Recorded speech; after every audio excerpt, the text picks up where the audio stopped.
Trollord Games. Join the fray.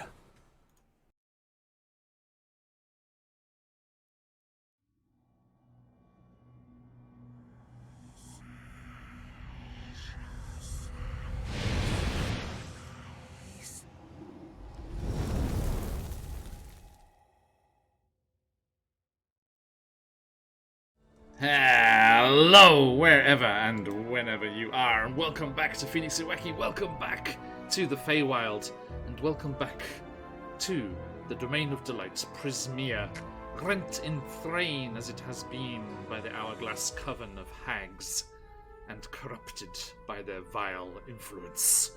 And we are delighted to have all of you lovely people here. Welcome in, viewers. It's wonderful to see you all in the chat already. Thank you so much for joining us today, as always, wherever and whenever you are. And I hope that you're doing very, very well. Let me jump on that before it scrolls away and disappears. Hey, GR, I was thinking it'd been a while just recently. How you doing? Vortaria, good to see you again. Today's giveaway, which is live, ! Enter in the chat like Baron Dragonborn there. You can get the chance to win. Oh, Streamlabs beat me to it. Today's fabulous Feywild supplement from Dan Karn. There he is, right there, that guy. in real life form, not cartoon form. You can win today's supplement, which we are using, which is called... I forgot the full title. What's the full title? Into Fable Rise? Forgetting Fable Rise. Sorry, I forgot the full name. I knew it was Fable Rise. I forgot what the full name was. Forgetting Fable Rise, as our adventurers head in the direction of a demi-plane within the Domain of Delight. There's something a bit wonky about it, but we shall see just what lies in store. And we're trying something new today as well. We are using the announced today, I guess, for you guys, right? It's still Thursday for you guys, isn't it? Announced today at Gen Con, Sirenscape's brand new web player. An easier, much more accessible way for you to share the awesome music and sound effects from Sirenscape with all of your players. You do not need to go through all that, all the hoops and hurdles of getting the widget and installing it and tethering your device and flipping around that hippo so it's the right way up. You can just get a link from your DM and put it in a browser tab. You do not even need a Sirenscape account, and you can hear everything that your DM is piping out. It's absolutely fantastic, and it's free to try all through August.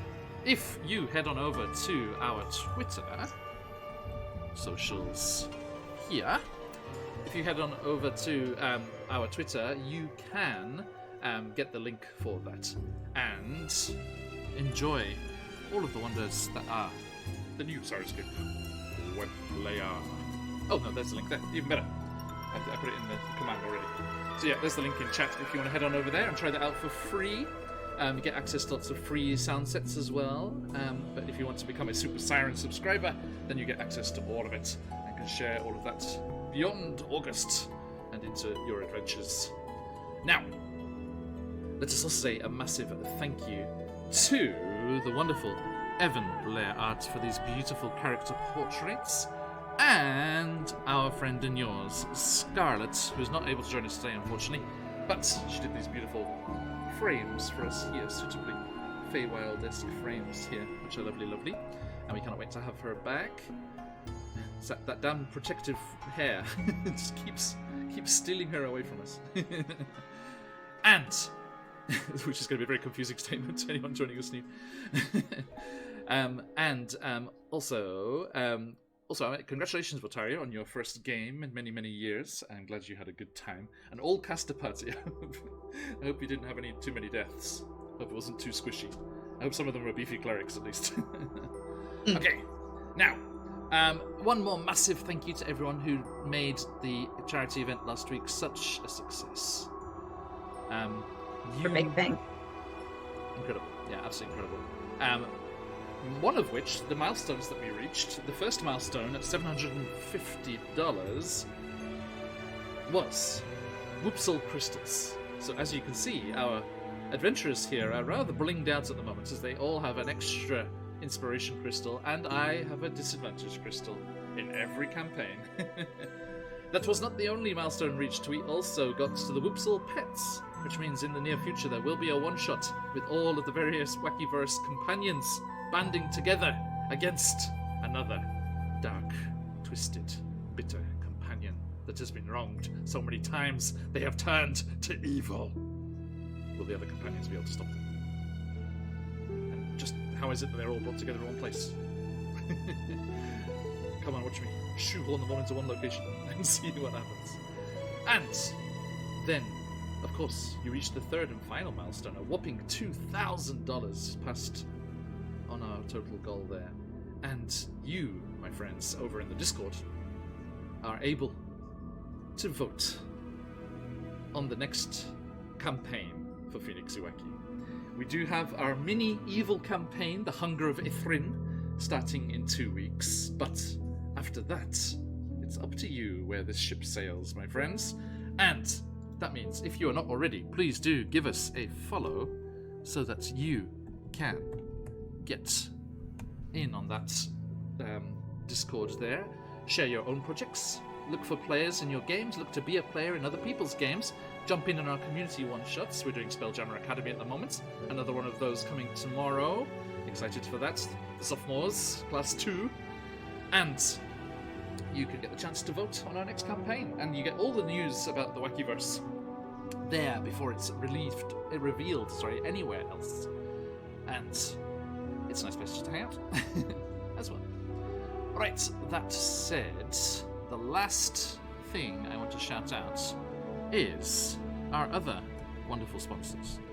The wonderful people at Phoenix Dice, CZRPG, and Nathrax 3D Minis are giving you people at home, a chance to use these coupon codes and get yourself some fantastic discounts on awesome TTRPG goodies. Check out their wonderful products and use that coupon to get those discounts there. All of the dice on Phoenix Dice, nice 15% off there. All of CZRPG's drive-through RPG catalogue, that's a nice 10% discount. And anything over $10 on Nathrax, a nice $15 off there. Now, that's it. I mean, 15%. 15%, yeah. What did I say? $15? You said $15 off of any order over $10. I'm like, let's go shopping, folks. Excuse me. Sorry, I was continuing the train of conversation as I was starting to think about the next thing. Sorry. You're losing $5 a transaction. How are you going to make this business work? Gelatized, Volume. what were you thinking? What were you thinking? So yes. Now. Oh, Voltaria, are they in Kentucky? Ah, okay, yeah. Huge prayers, what am I saying? Hopes for well wishes and their well-being. I hope they're doing okay. Sorry, I'm not a hopes and prayers guy. I'm usually a bit more of an active guy. If we hadn't come straight out of another charity stream, we would have definitely been in there. The majority of our Candlekeep Mysteries crew are right there. Luckily, unaffected themselves. Their house is okay, but they're in Kentucky. Cuz Daisy and family are all right there. And well, you jumped on it with the tornadoes. Yes, we were able to help out with the tornado. Thank you so much, everyone who helped us with that last year. Was that last year already? Yes, it is. Yeah, it is. Yeah, it was last year. Yeah. Wow. Yeah, poor Kentucky. It's just getting busted. At least they've got their voting priorities straight.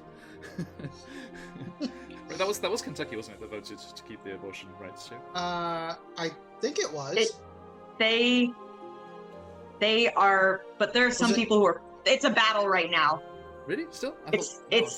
No, because I don't know if it was Kentucky or Kansas. Oh, was it Kansas? Okay. Sorry, I forget.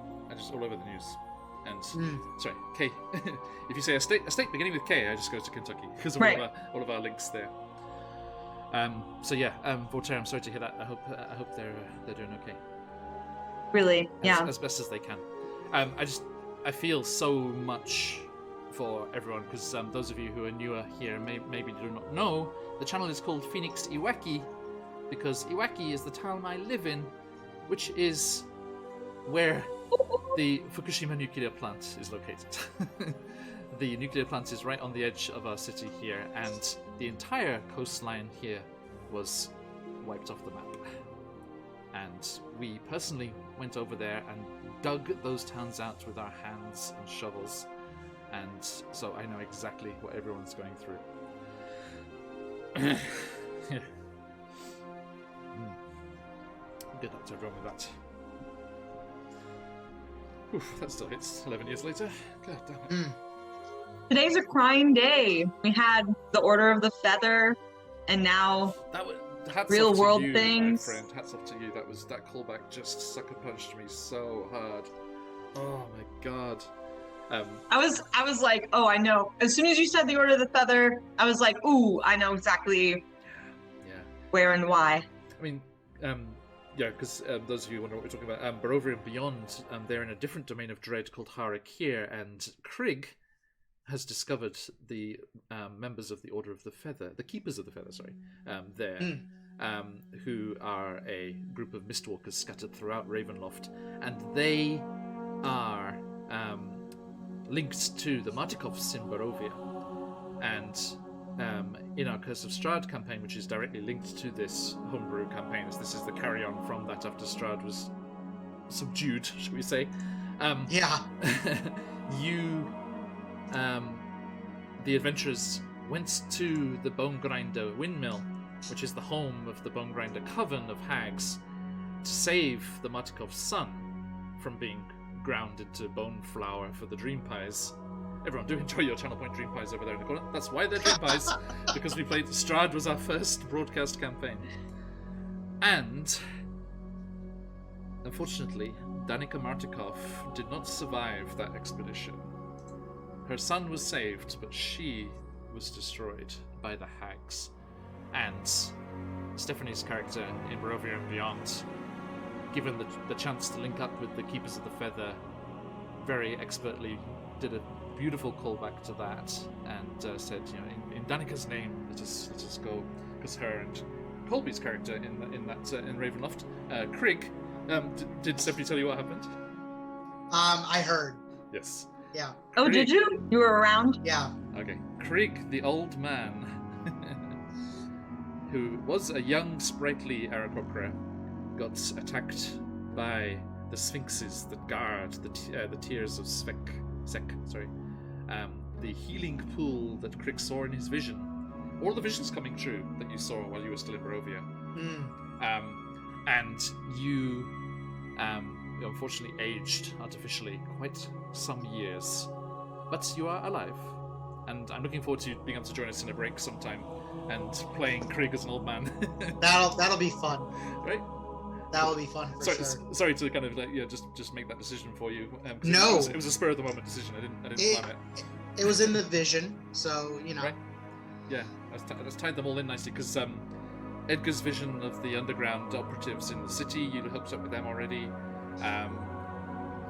Bjorn's vision of the jackal-headed god in the pyramid, that's where the key to the closed pyramid is, you've discovered. And the only thing, I think we might not get to Asara's vision because that was just a Tarina callback. Right, yeah. I ummed and ahed because this Tears of Sek oasis was so tied to Asara. I ummed and ahed about having the village be there on the shore of the lake, and there'd be a bunch of hedge there, but or a bunch of people there, but it's not how it's written at all. You know, and the sphinxes are terrifying, and these guardians there, and so I left it. Maybe we'll have that oasis town in the middle of the desert. Maybe that's where the faithful, you know, those religious guides can get you through. Anywho, excuse me. Sorry, I knocked you all off track. We digress. No, it's okay. It's all good. People are here for the Wackyverse more than anything. It's so nice to see people in several streams and getting the lowdown on everything and finding those links. I love it. I love how, like, recently you have people like Baron Dragonborn, Phantom, Papa Dragon, people who we see time and time again. Thank you so much for spending so much time with us, guys. I love it when you drop drop something now, which is a reference to several other campaigns, and then they just light up in chat. It's like, oh shit, fuck. Yeah. I think it was Baron Dragonborn. Hats off Saturday in the high seas when it became clear that something has gone terribly wrong with Arafor Tan, and Baron Dragonborn was like, oh, that's why it was his granddaughter in the one-shot roulette, not Arafor. Oh my god. It's like, yes. Yes, that is right, Baron. You are correct. Also, Arafor Tans was my first ever online character, which I was in a game with Buns, who is in Out of the Abyss, and we were adopted siblings in that game. Our first ever online experience of playing D&D in the Greyhawk channel. And at the end of Out of the Abyss yesterday, I was like, so Buns, what's Sprite doing now? And she was like, oh my god, this is so fun. And she was like describing how they became a bard and they're enjoying their life in Greyhawk. And I was like, how do they feel when they become suddenly acutely aware that Arafor Tan no longer exists in any way, shape, or form? And she was just like, she gave me so much shit when we went offline. It's just like, in a friendly way. Right. She's just like, how dare, sir? How dare? A loving fuck you, not a real fuck you. Oh yeah. Isn't there at the heart of every single fuck you just a kernel of truth? Just a tiny, I love you, I respect you, I would eat glass for you, but in this, fuck you. Fuck you. No one says it because I love you. Oh, such a cute puppy. Yeah. True. Yosh. Okay, let us return from the depths of the Wackyverse to here.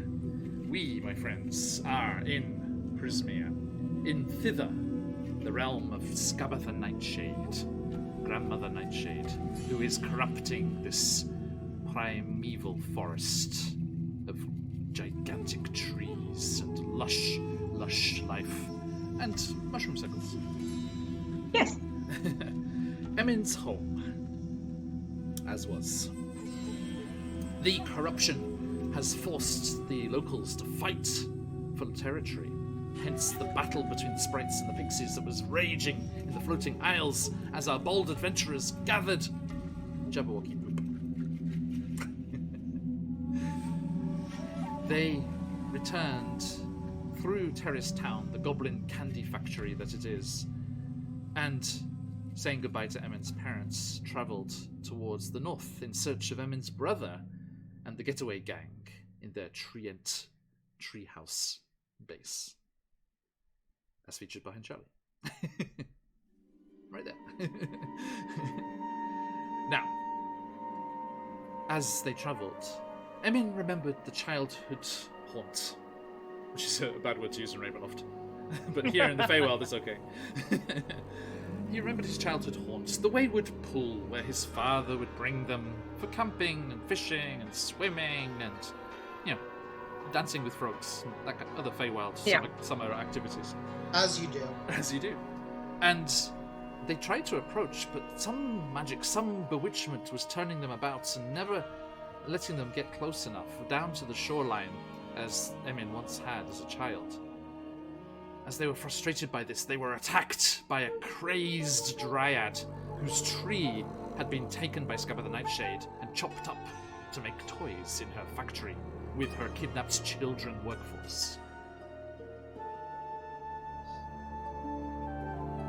Apple, this is not a suggestion. Now, she, driven mad by that, with her corrupted Fey friends, laid into the party and gave them a right good kicking, pretty much. It was a vicious fight, but there were mysterious charitable entities watching in the ethereal around the Feywild here, and with our kind donators and the support of everyone, we were able to get through.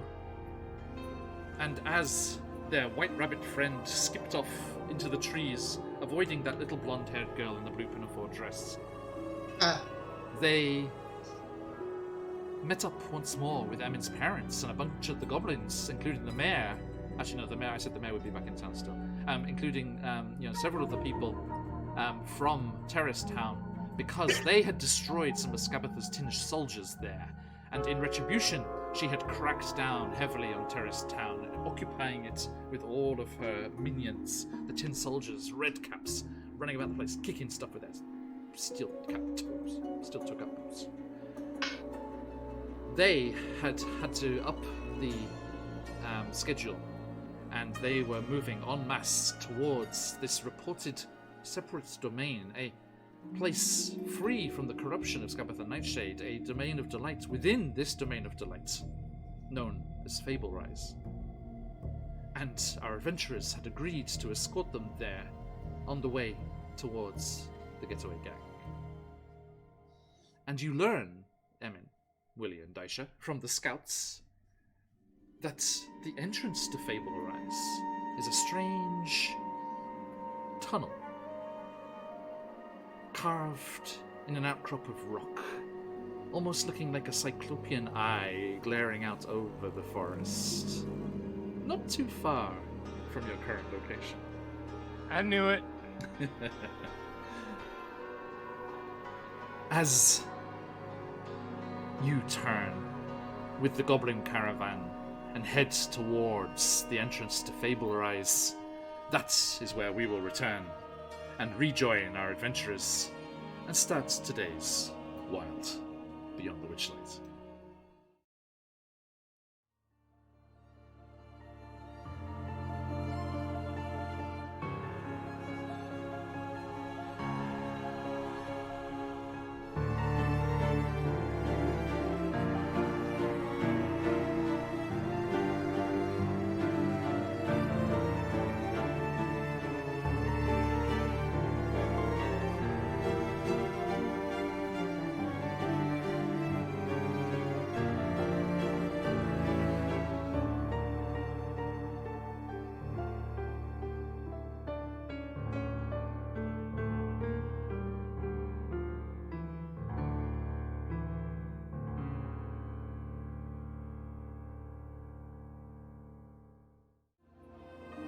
Okay, welcome back, my friends. Now, as our adventurers start traveling through the Blighted Wood once more, let me pass it over to them. Daisha, who are you in real life? Who are you playing? Where you at?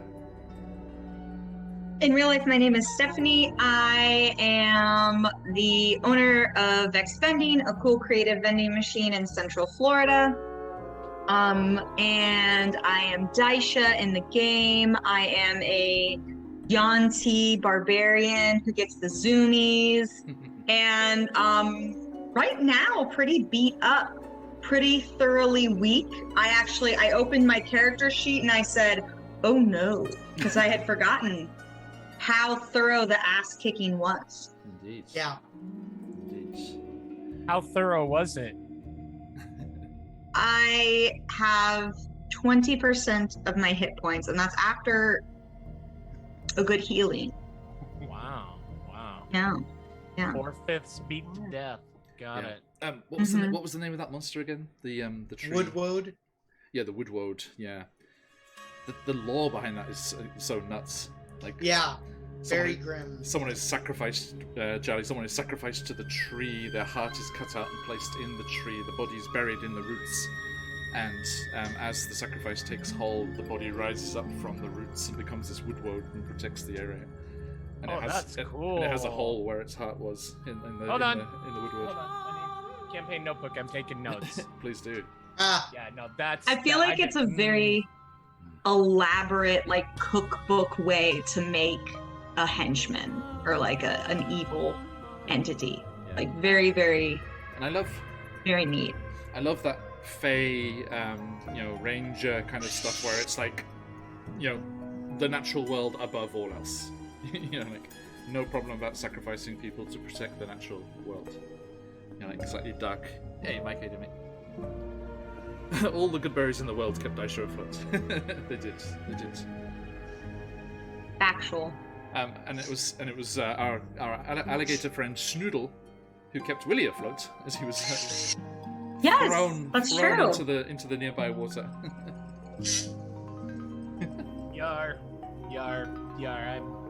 Willie's been thumped too. Oh, I guess if we're moving along and Yes. yeah, all right. Hi. Do you mind? Do you want me to? Yes, please. John? Okay, perfect. Hi. After all of that, I am DM Charlie. In real life, I am a government accountant.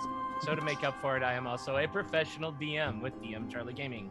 I am playing Willie Grimm, who is a human fetist warlock, and who's here in Prismia to find out what happened to his patron, Zavilna. And he, as has been said very recently, has just received a right good kicking. Thank you. You're welcome. Emin, last but not least.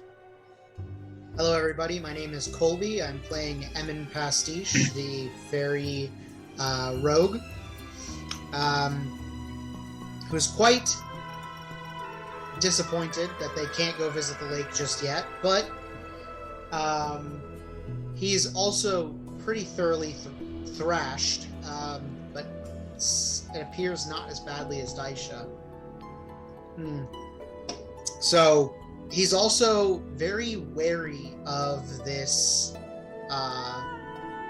Fable Rise mess that the goblins seem to be talking about, so very suspicious.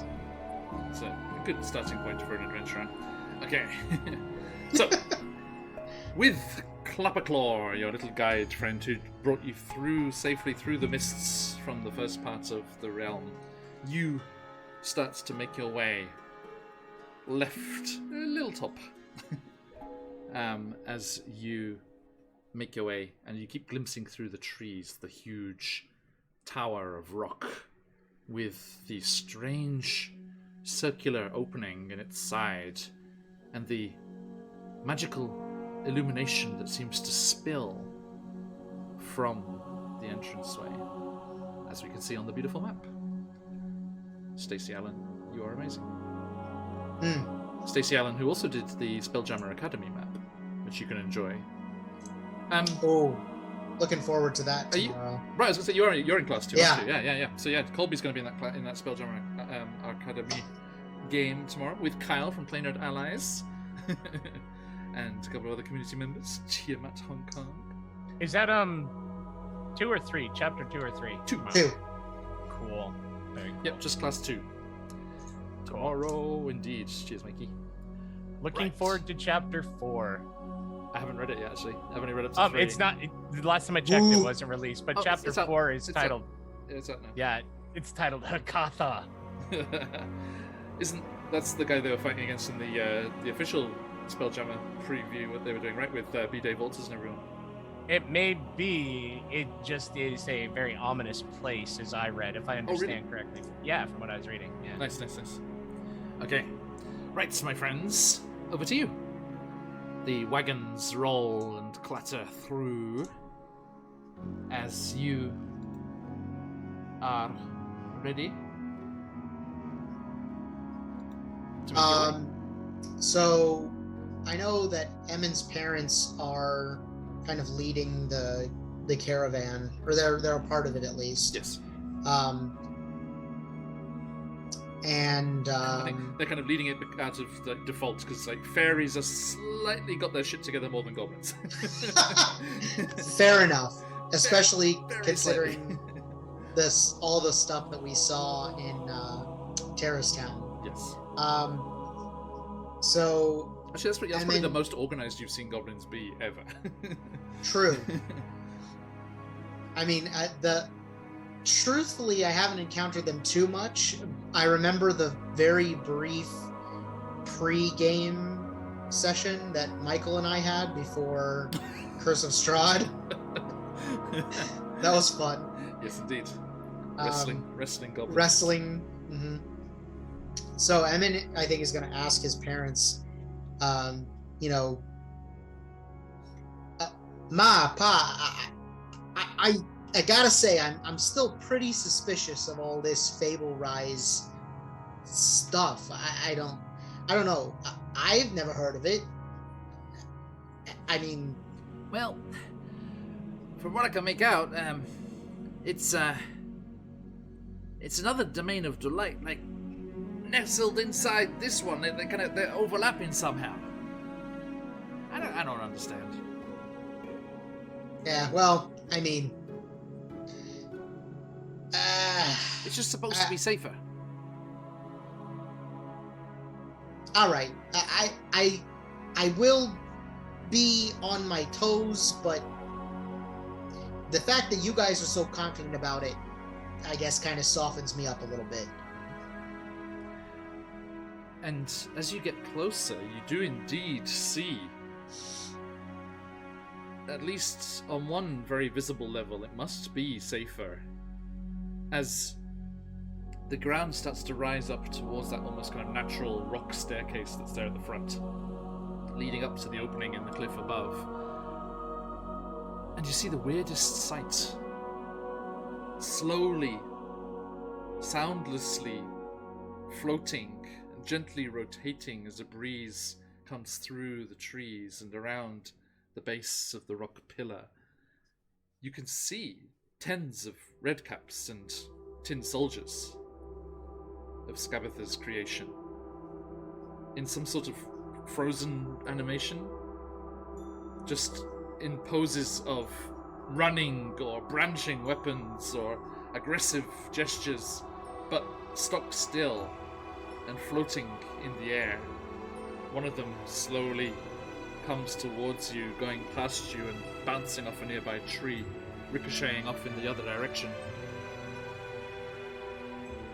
Is the red cap, as it goes floating by, is it like in a state of paralysis or petrification, or is he like frozen and he's like an astronaut and he's pirouetting and his eyes are like all over, like, oh? He doesn't seem to be reacting to anything. He seems to have been removed from time, frozen at that particular point where he trespassed, where he should not have been. That's pretty severe. And they're just drifting around willy-nilly, like objects floating in a solution. This is Juniper just like like hits one and just goes cartwheeling off. this is promising, if not a little disturbing. Definitely disturbing. I mean, Skabatha probably sent him here. But what made him like this? You guys see anything? Other than the tunnel, of course. It is as though they are frozen in time. Yeah? They have progressed to where they should not be. Have not we learned that Skabatha is the sister of the past? Is it possible that her constructs are only able to function in a manner outside of what you and I might consider regular time, like we experienced in the carnival, and somehow moving into this field has somehow removed them from her influence and therefore rendered them inert? Or perhaps I am just overthinking it. Can I push, is it within arm's reach that I could, push a shoe and make one of them spin? Yep, no problem. Yeah, I'm gonna push one and see what happens. Okay. Same as with when Juniper swiped at one, it just gently spirals off. Whee!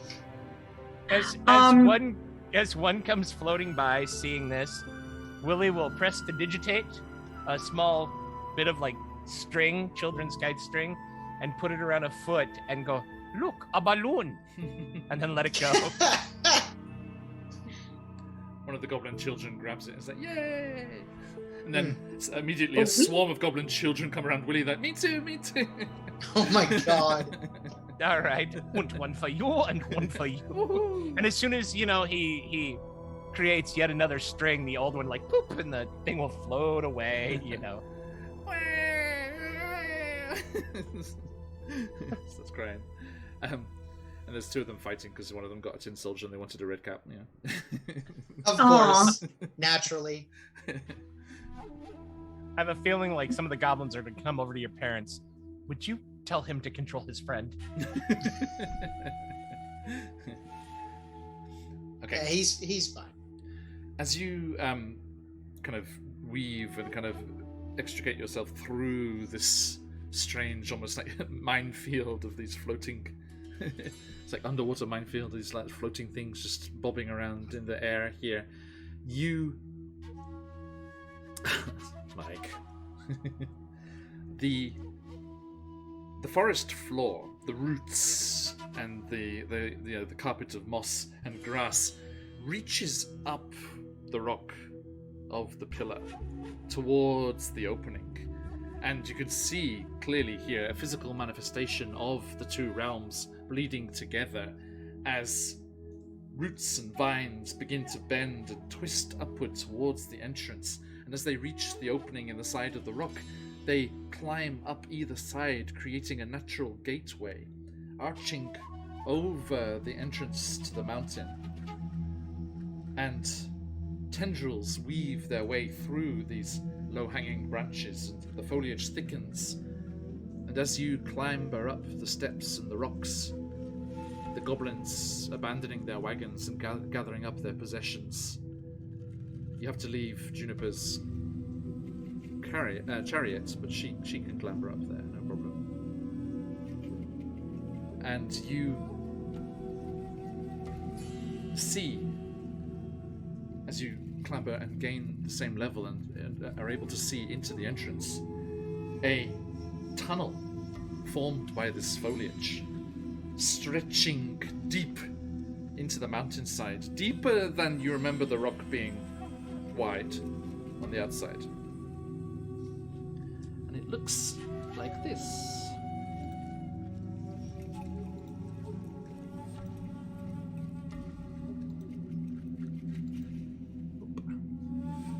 Ooh. The entire interior of the tunnel is just flanked by tree trunks, and what should be a rock floor is carpeted with moss and leaves, and little fireflies bob around, illuminating the scene, and far off there is a warmer glow. As you're observing the scene, a squirrel frolics out of the forest behind you from thither, scampering up the rocks to the entranceway, dashing past you through the underbrush, into the opening and down into the tunnel, happily leaping along through the moss and roots. And you start to hear, without being able to make out distinct words, A song. a deep... A Disney song. No. Ah. A deep, melodious voice filtering through the trees ahead, speaking as if recounting a marvelous tale. What language? You can't make out words. It's just a Just deep the- rumbling. just Like, the cadence of it. Hmm. Oh, gotcha. All right. So we've just run into a Charlie Brown parent. Okay. Yes. For now. All right. But nothing seemed to happen to the squirrel. It disappeared down the tunnel. All right. Emin is nonplussed. Like, this is totally normal for him. Actually, who speaks Sylvan? I think today it's just Charlie. Okay, so Willie, give me a perception check. Actually, Yes, Yeah, I would love you called it out, so it's good for you as well. A 14. Okay. You do pick out occasional words in Sylvan, and it seems to be telling a children's story. All right. Are the words? I just need to clarify. Are the words that I pick out because like the rest of them are muddied, like they're too far away, or is it because it is switching to a different language, like the it's city just 'cause speak it's- in Blade Runner? Yeah, it's Okay. because it's so far away, and it's filtered through the foliage and everything, muffled by the forest Perfect. ahead. And as you're waiting there, trying to figure out, there's a flurry of wings, and an owl swoops in and down the tunnel as well. And then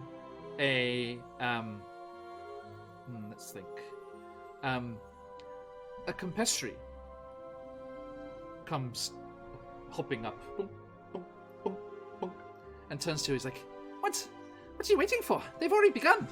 Boom, boom, boom, and they jump off down the tunnel and disappear as well. Willie will turn. What are we waiting for? They've already begun. And he will turn and start jogging after the Campestry. Daisha's cheering up.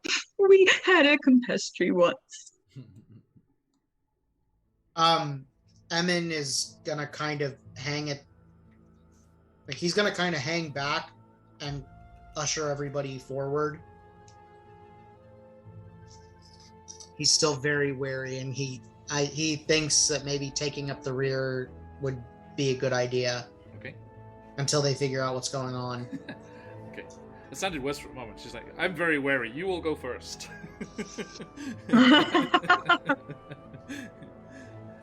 Not at all. Yeah, all of the Marin Power and all of the various goblins starts to clamber up and make their way down the tunnel, and they get smaller and smaller as they disappear into the perspective and vanish.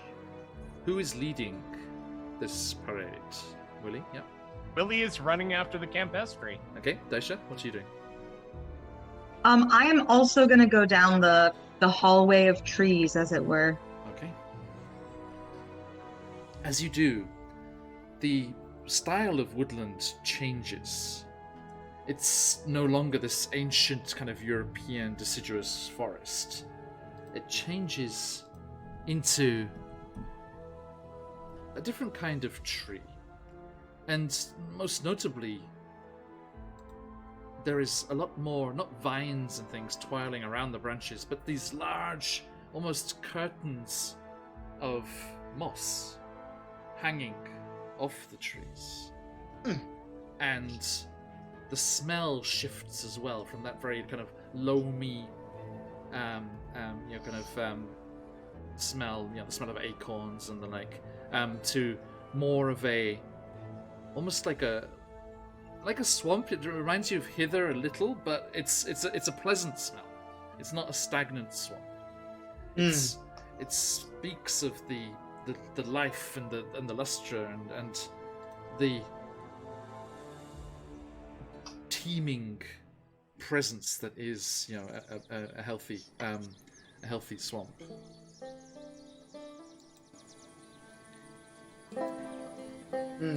Moss hanging from the trees, swampy air. Sounds a little bit like home. Yeah. And Willie, as you make your way ahead of the others, you are enveloped by a comfortable humidity. As the air slightly cushions against you as you press through and pass through the portal into Fable Rise. The tunnel opens into a large glade, shaded overhead by braided branches and woven leaves. At the center of the clearing sits an enormous spider, delicately holding a large book in its two front legs. A large group of animals sit like children, staring up at the spider with rapt attention as it concludes. The boy stood up shakily and looked once more at the pyramids. They seemed to laugh at him, and he laughed back, his heart bursting with joy, because he knew where his treasure was. The animals cheer and burst of excitement, washing over them as the spider closes the book and places it in a silk sack. The creature looks in your direction. Welcome to Fable Rise, my new friends. I am Yarn Spinner.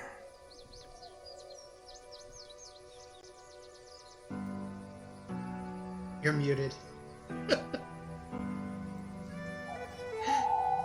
That's cute as fuck. I can show you too. Yarn Yes! spinner, huh? You don't say. By trade or by nature? This is just Willie seeing this. You're Right. at the back of the parade. That is super freaking cool. I love this art so much. Wow. Look at him. That is super freaking cool. Thank you, Dan, for writing this, because Wizards of the Coast included this art and said, if you want to learn more about Fable Rise, buy this extra thing on Drive Thru No RPG. kidding. They made it. I think it might have been for charity in their credit. But they wrote a separate thing on Drive Thru RPG and DM's Guild, which was how to create your own domains of delight, and it included Yarn Spinner's domain, as Yarn Spinner is an archfey. Wow. That is cool. That is cool. All right. Willie would like to, as he's standing there transfixed by the gargantuan arachnid and the dulcet tones with which he just delivered this story. Because what are we but a collection of stories anyway? Would like to use I don't know, with all of his book learning, to see if he can recognize what story it was based on the, he laughed, they laughed, the close. What would you like me to roll? You can roll a perception check, see if you catch a glimpse of the title as it's put away. All right. I would like to use one of my crystals so I don't walk up and totally with the one. I rolled a You one. rolled a one. I was gonna say after the roll. Oof. Yeah. All right, I will try that again. And there we go. 19. Excellent. Yes, you glimpse the lettering on the book, a spidery script, shall we say, as you see it is something called the Artificer. And the name written underneath it is one Polo Colo. Colo. Would that be anything that Willie has heard of before? Roll me a history check. This is fantastic. Sharing recipes and chat. Thank you, Bob. 24. Nice.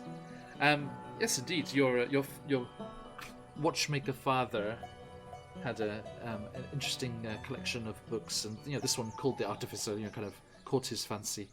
And you remember it being about a boy that yearns to travel the world in search of wondrous treasure. And does it say what the boy's name is? It does not. Niccolo. There, his name's Niccolo. Okay.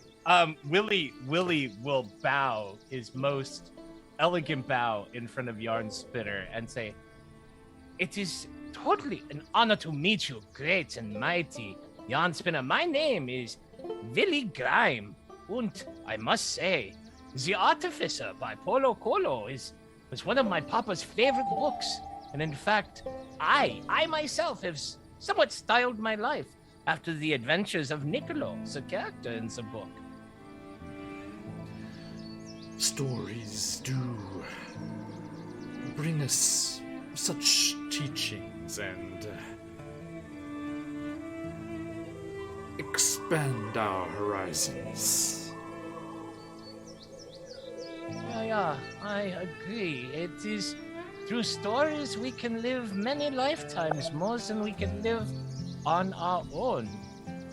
As you all arrive, he's like, "Oh, goodness, such a large group of new friends. Welcome, everybody.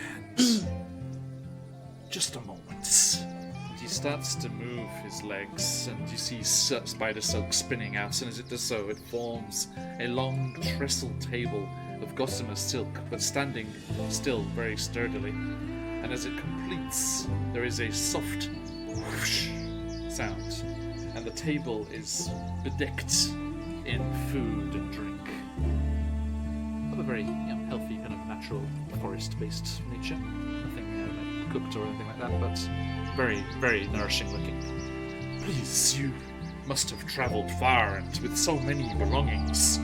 All are welcome here in Fable Rise. It is a spacious realm.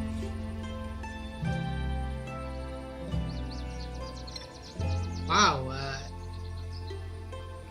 Willie will Thanks. present it. My companions would give a real quiet side blurb over to Emin. Is this food safe to eat? By eating it, will we be trapped here? Of course not, my human friend. It's just this one large, hairy leg just over your shoulder, like into the ground in front of you. I don't feel trapped. You are free to leave anytime you wish. The mushroom circle in the center of the realm is the way out. There is nothing from where you came. And you turn around and the tunnel is gone. It's just forest. Oh. I'm digging the Okay. foghorn, leghorn vibe you slip into every once in a while. Of course not, friend. Matthew McConaughey, that's what it is. Do you like the music too? I love Yes. it. Is it creeping you out? The If you know what it is, No, it it's should, good. It should also be creeping you the fuck out. Well, right now it's just birds, so I...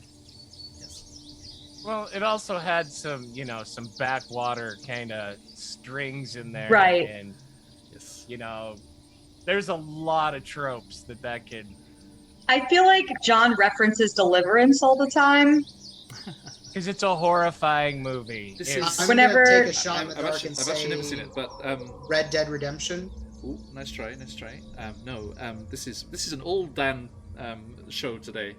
Dan Khan for the content and Dan Roma for the music. And thank you to those lovely folks at Ubisoft. This is the soundtrack to Far Cry 5. Ah. Ah. Batshit crazy religious cult in Montana. And it is, like, of all the ones, it's like the one that could so easily be real. It's just like, ugh. Oh yeah. It's so Oh, amazing. dear. It's amazing. Sorry, friends from Montana. No, I mean, just, anywhere. It's just, that's where the game is. Right. Yeah, exactly. Not saying anything about that. So I'm assuming none of the three of you have ever spent any time up near Troy or Eagle, Montana. Up in the mountains, up by Glacier Lake. Not Montana. I've been to Kentucky and Tennessee, but not that far left. Not a very far stretch. Beautiful people up there. Gorgeous country. Not a far stretch to think there might be a crazy cult. Yeah. Yeah, that game. It's amazing. And the music is incredible. Like, all of the hymns, the cult's, like, original hymns that they made that are playing over the radio and stuff when you're in their territory. Ooh. Ooh boy. Ooh. It's amazing. All right. Do we get any vibe of this? that is not supposed to be coloring your opinion. Okay. I was gonna say. dude, I Is it- don't trust you. I love you. I don't trust you. Right, My right. I mean, repair- it's my repair fair. is done. Are we- Like, as I was saying to you before we went live, I just wanted it to be, significantly different to Prismia. Oh yeah, no, it is. It's a mood. It's wonderful. It's wonderful. But it also has our hackles. Good. Our hackles are on alert. We're like, That's fair. That's fair. I'm confused. It's not boss monster music. What are we doing? All of the animals seem perfectly content, and some of them are awakened, and they're like greeting you as they move past to nibble on a leaf or a carrot or something. All right. I am going to assume that all of the offerings on the table represent a wholesome, whole food, vegan lifestyle. Pretty much, yeah. Except for the large plate of flies that Jan Spinner takes for himself. Oh yeah, that he can have that one. Willie will step forward and help himself to, some legumes, some nuts, some green leaves, some shoots and berries.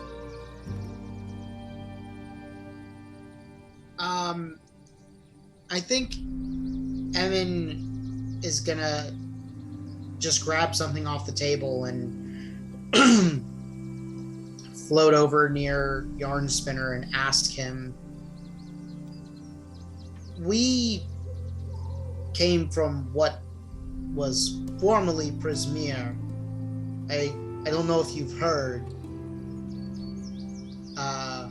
everything that happened there, but That's mighty interesting that our necks of the wood seem to have collided. Zabilna, Yeah. isn't it, in charge over there? These are delicious walnuts, by the way. Pleasure. usually yes, but at the moment there's a little bit of turbulence. See, the realm has been torn into 3 pieces by a coven of hags, and Zabilna is I don't want to say MIA, but frozen somewhere.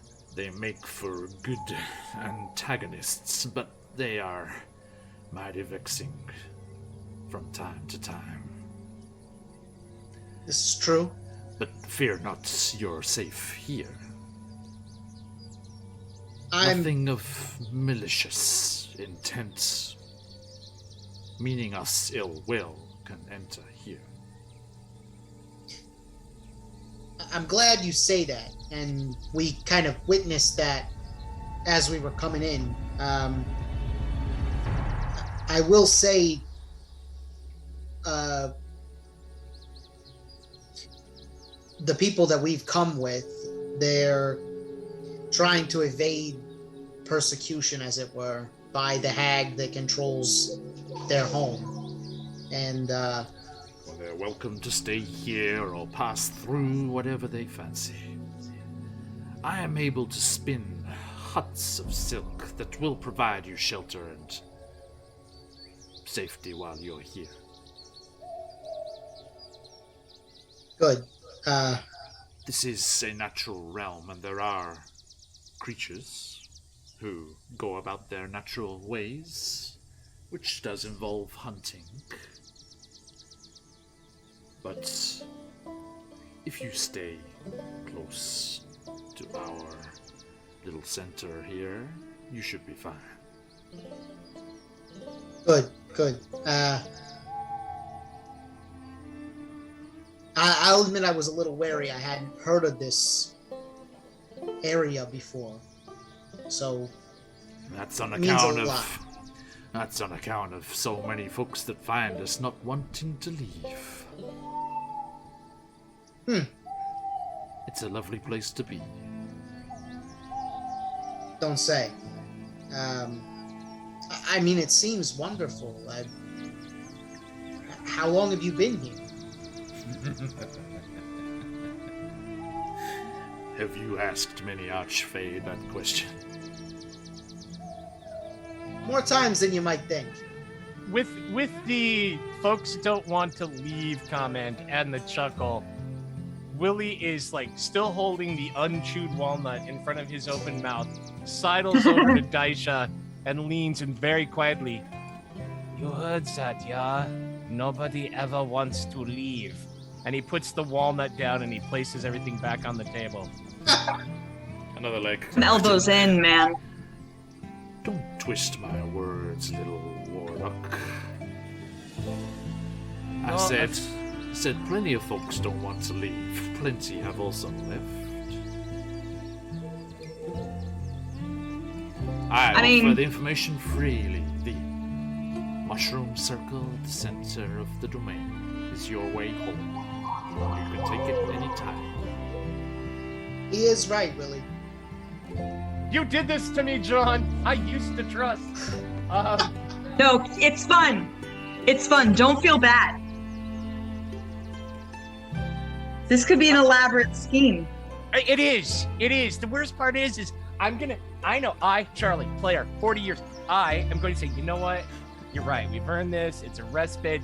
John and Dan Khan won't fuck us over. And as soon as I let my guard down, gah! Here it comes. All right, yeah. So Willie will, At least, well, in I these situations, I get to pass more of the blame over to Dan than myself. Right. Okay, yeah. Oh no, I am not. I am sorry. In my dealings with the Fae in Prismia, I have learned that one must be very, very cautious, and as you would know, reading the stories as you do, pay attention to the fine print. The stories! The animals have been patient enough, and they start to swarm around you, clamoring at Yarn Spinner for the next story. Oh, Lord. Yeah. Willie will be backing away because, he's heard some stories about, like, the zombie squirrels and stuff, and no, not going down underneath a wave of tree rodents. Oh no, they're just being pushy and, like, trying to get Yarn Spinner's attention. And he turns, he chuckles. Yes, I think we have time for another tale before our day is done. Come on, everyone, gather round. And all the animals, like, excitedly bounce and, like, spin around each other, a couple of, like a fox chasing its tail in excitement. And they all just, like, settle down on the mossy ground and all gaze up at Yarn Spinner as he fishes another book out of that silk pouch. This one is called The Tale of Strongheart. Once upon a time, there was a paladin named Strongheart, the most courageous human in the land. He and his fearless unicorn steed were part of Vala's Call, a group of protectors who brought peace to the good folk of the world.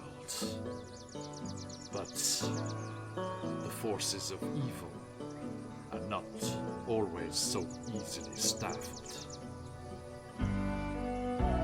From the shadows, a group of villains banded together with a single purpose in mind: the accumulation of power. A greedy, narcissistic human sorcerer named Kellic led the band, with his right-hand man, Zarek, the most lethal of assassins. The two hatched a brilliant plan to extort the Archfey of Prismir. He slowly nods in your direction, and Zabilna, and steal her power and wealth. When Vala's Call learned what Kellic and his League of Malevolence intended to do, it was with steadfast determination that they steeled themselves for battle. Strongheart, always the protector, turned to his unicorn with a heavy heart. The Feywild lies far beyond anywhere we've ever imagined, and I fear Vala's Call may not return. I cannot let any harm come to you. I need you to remain here, my friend. And so, Strongheart's unicorn stayed behind as Vala's Call travels to Prismir. The League of Malevolence quickly approached Prismir, unstoppable as they breached Zabilna's grounds. But as they entered the magical Palace of Heart's Desire, they were met with an ambush. Vala's Call was waiting. Spells shot through the air, swords clashed, and Vala's Call quickly realized that their fears were well founded. They were going to lose. But just as Vala's Call was on the brink of destruction, a blinding glow filled the hall. Zabilna appeared in all her power, already spinning a spell to undo the destruction and stop the evil League. Vala's Call breathed a sigh of relief that the powerful Archfey joined the fight. But their respite was short-lived. Unbeknownst to Zybilna, Zarek had orchestrated a trap set by his allies, the witches of the Hourglass Coven. As Zybilna reached for her cauldron to finalize her ultimate spell, she brushed against its surface. And like ice spreading across a lake, the curse shot through the room, locking everyone in place, freezing the whole palace in time.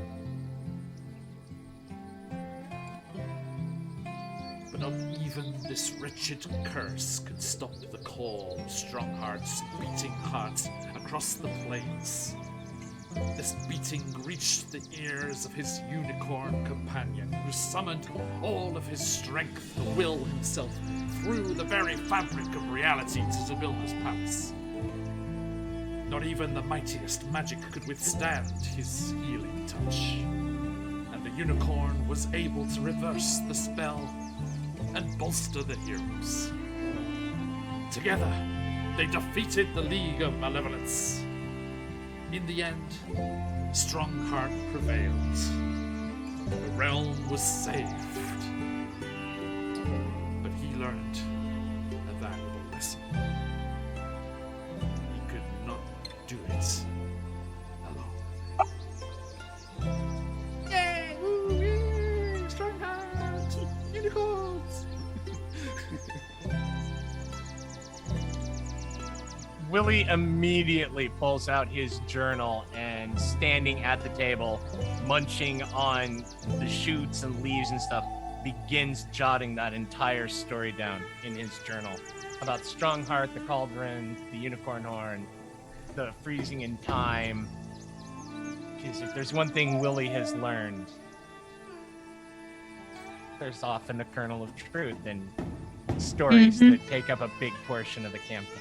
All right, yeah. Yep. Yeah, okay, now I know. Now we're cooking with gas. That's awesome. Right on. It rings true on so many levels, but then can't be true because it hasn't. The curse hasn't been lifted. No, but maybe it is an indication of what we need, of what we must do. I mean, we had to get the unicorn one. I mean, we were told as much. So yeah. As the animals gamble and frolic around Jan Spinner, gratefully for thanking them for the story, he regretfully dips his head. Farewell. Remember, I told you folks who've been here for a day or two. What is it the Draconic like to say? Oyasumi, Oyasumi, Oyasumi. Yeah. Yeah, that's right. I must be about my business throughout this realm. But make sure you'll rest. And sweet dreams. And he turns a massive bulbous behind, disappearing into the hanging moss and vines and trees. With hardly a rustle.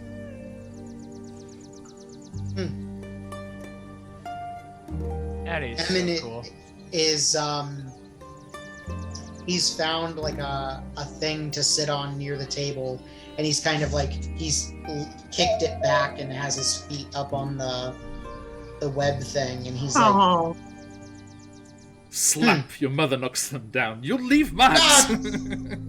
Ma! That all right, that's rude. That nice archfey made that special for us all, and you got your feet up there for disrespecting our host. Sorry, Ma. You've been out of the Feywild for not more than a couple of years, and look what's happened to you. Savage, really. I'll show you. Daisha says as blueberries.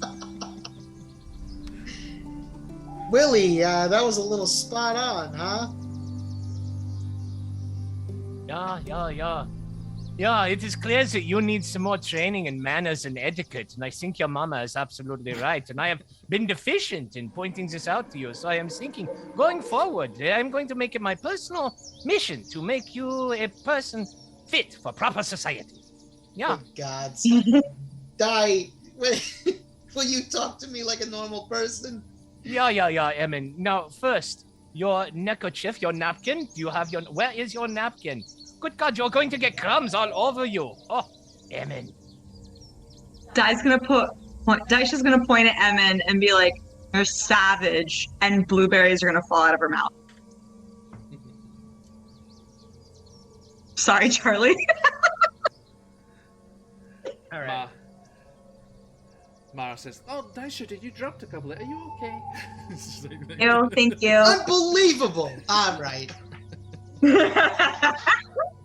I've had just about enough of this. This is very New York mom right now. Like a guest? I'm trying No. my best. Yeah, love it. Love it.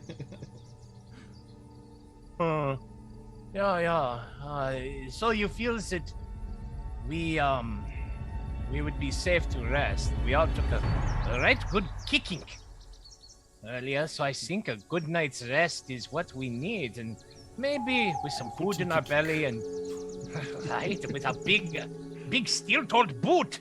And we discuss in It's more after of a small a nap. tree actually that was being used.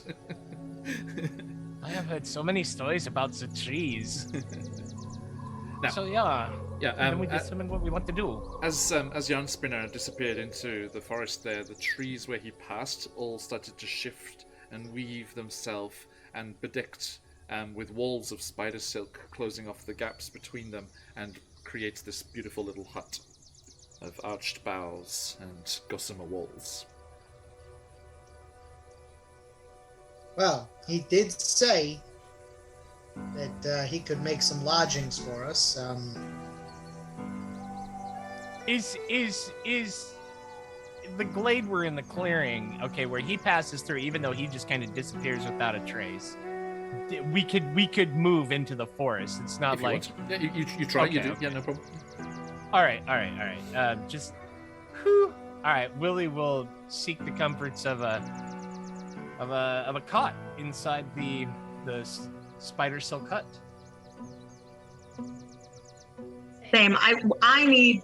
Is it nighttime? Can we like wake up tomorrow? Yeah, you are all exhausted and feeling the need of that long rest and the soft moss and the shifting breeze drifting through the gossamer walls and the scents of the forest around you, that rich, slightly sweet swamp air, and the full bellies let you all take your rest, and you drift off to sleep in Fable's. I love this song so much. It's so good. This is the starting screen music. It's so good. Sorry, I love it. Do we get to hit the button? Not yet.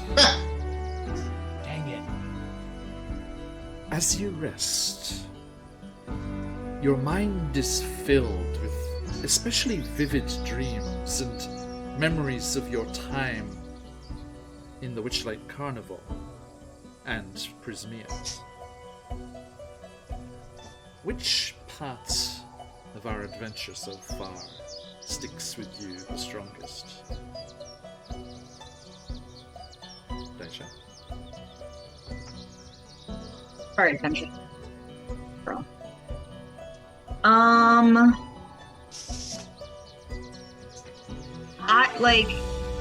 Honestly, probably the carnival. I feel like Daisha won a lot of things even though she worked there, so she was pretty hype about all that. But if you're talking about strictly in Prismere, No, cut the Witchlight and Prismia. okay, winning the cupcake eating contest is what I'll say. Yeah, and all the shenanigans and the snail race and everything, all the fun of the fair comes washing back over you. Willie? Without a doubt, it has to be the consternation and worry that it caused, and me in the real world for a good week or more, when we saw Young Sibilna, Baba Lasaga, Tasha, Iglewiv. We saw somebody, and the whole looks like a chicken foot thing. You know, it really made Willie and Charlie the player be like, what Faustian bargain did I get into? What? I felt like the rug was pulled out from underneath me, and I am still waiting for that big proverbial. That's why I can't trust anything, because it's like, you know, here we are months into the campaign. It's like, hold on, do I even know anything that's going on? And that has just stuck with me. So yeah, that's what I remember. Willie. Yeah. Oh no. I'm in trouble. As your mind dwells on that memory in particular, the strength of emotion, the symbolry swirling around your dreaming mind, our view shifts suddenly across the plains to a barbarian village on the southern edge of the Spine of the World Mountains.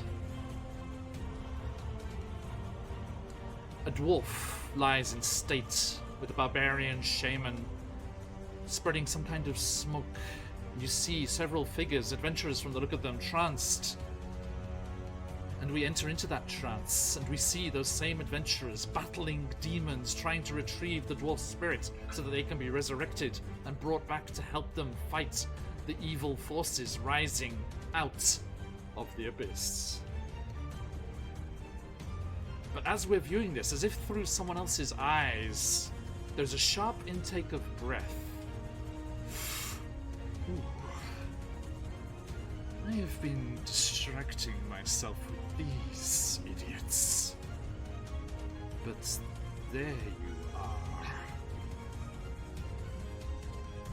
You think the power of your mother, the power of her abilities, and the fact that you were able to bind me,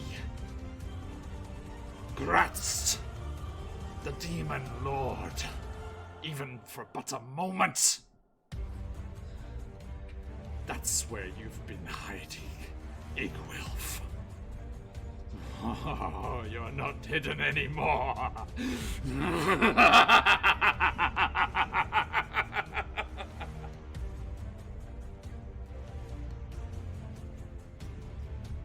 Whoa.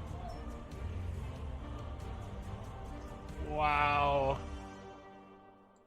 I can only imagine that the middle of the night is just ripped by a scream, and as the rest of the companions flood into Willie's chamber, he is twisted up in his bedclothes, just all like bound and wrapped as though he has been wrapped in funerary cords, dripping with sweat, and his eyes are wide, and you can just hear his heart just thudding in his chest, and he's like, the dreams in this place.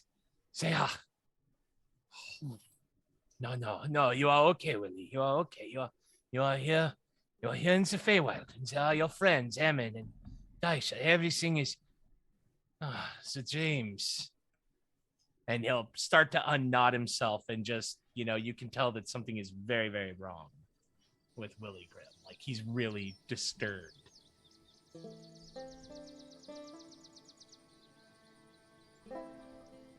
Although You hungry? that's what Willie experiences, but none of you hear the scream. None of you wake from your dreams. Oh. Oh, okay, sorry. Okay.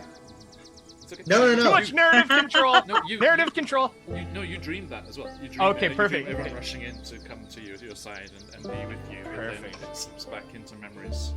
All right, perfect. I mean, how about yourself? It's gotta be the escape from Bavlorna's cottage. The Temple of Learning. The College of Bavlorna. It's a new bard subclass. That It's all getting. disturbing nursery rhymes. Yeah. Ugh. With the new skills that he learned, being able to free everyone from their bindings and, move along with everything that they needed to do. He felt very needed in that moment. So I think that was probably a highlight for him, as dangerous as it was. As all of you relive these wonderful, powerful memories, you're somewhat surprised to see a large, ghostly spider looming in the background of these events. It takes no part in the adventure, simply watching.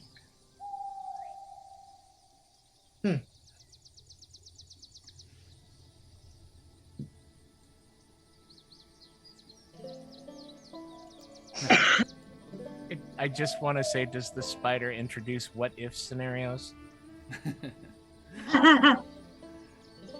No, but all of you did experience each other's dreams as well. Oh. Oh. Oh. Oh. Oh. So we did rush into Willie's room. In your dream. In the dream, yeah. Yes. But then it immediately faded out into your other memories. And Willie, your consciousness was taken with it. So literally what we described right then happened. Wow. And you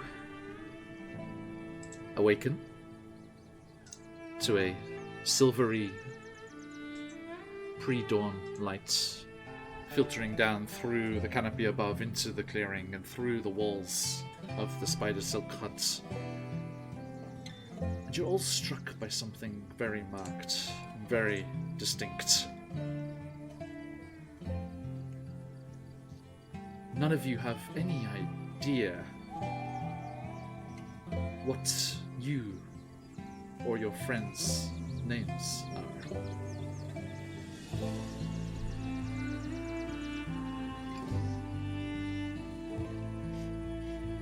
What?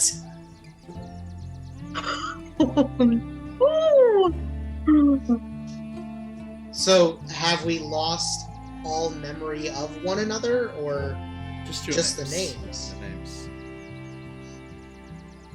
Are our names lost to ourselves? Yes. Oh, interesting. I'm going to clip that reaction for Dan.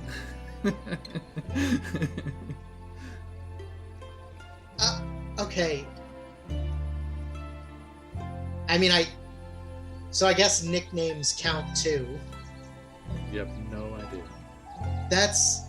But we do know each other. You've definitely done the deeds that you dreamt of together. Only the deeds we've dreamt of. You remember everything, you just do not have names.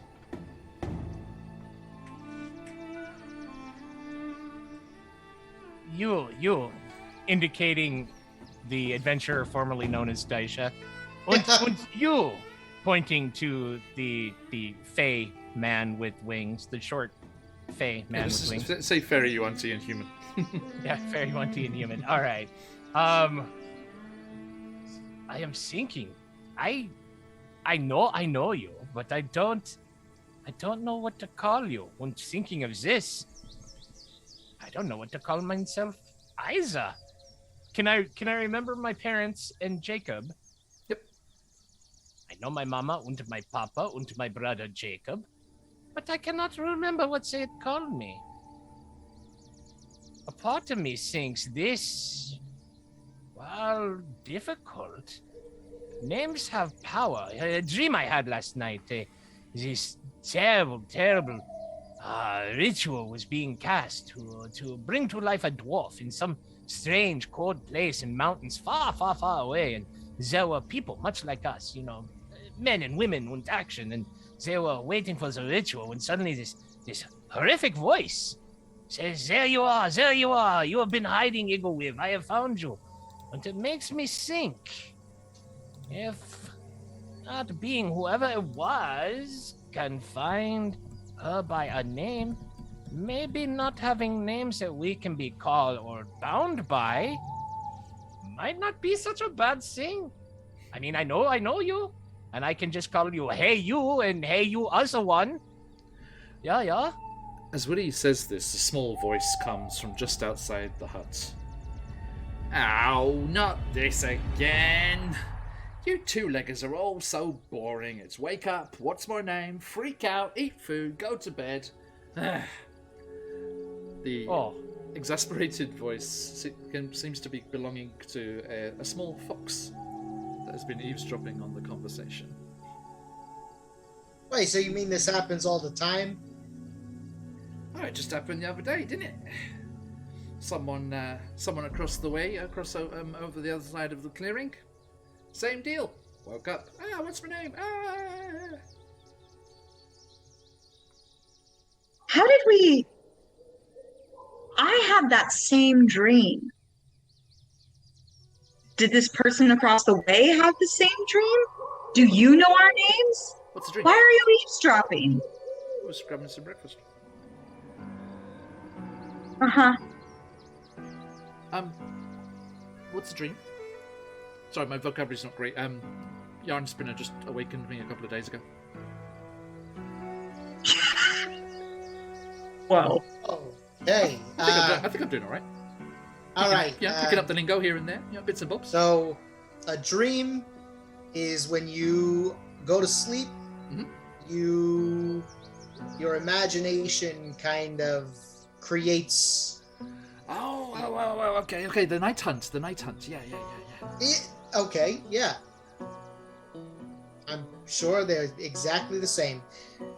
Okay, so you said this happened the other day, and what did they do about it?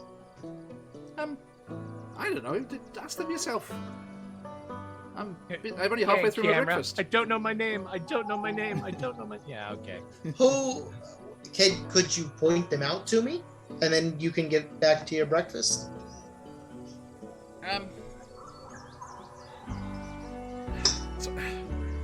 It's slightly embarrassing, but all you two-leggers look pretty much the same, and so many of you arrived yesterday. Right. I can show you where their hut is. Hey, it's a start. Okay. It's that one. Got it. Tucked away in some trees across the far side. Got it. Thank you.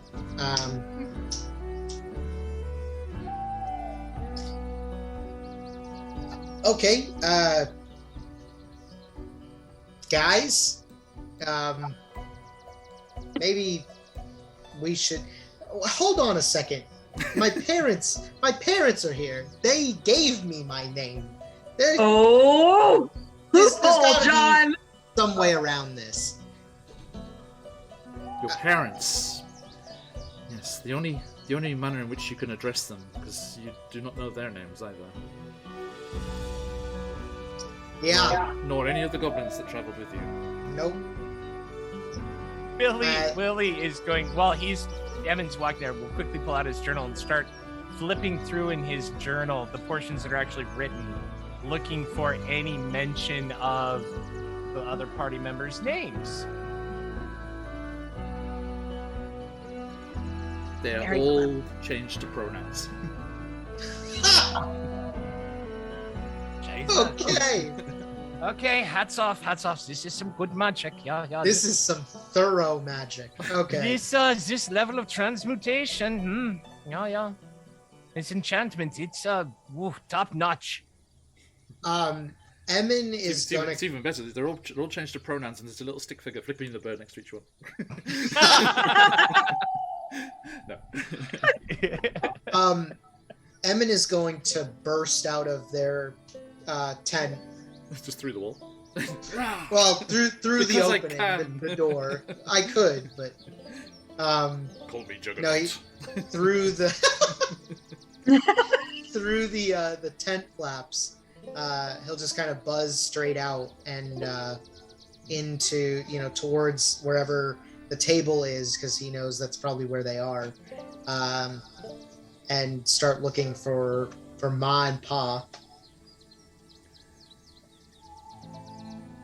As you emerge, you realize now a babble of conversation that was going on outside in the background, and as you get closer and you make out, there is mild panic as everyone is experiencing the same problem. Oh, everyone. Yes. Do I know Yarn Spinner's name? Do we know Yarn Spinner's name still? Yes. I'm gonna be like, I don't know you. I don't know you.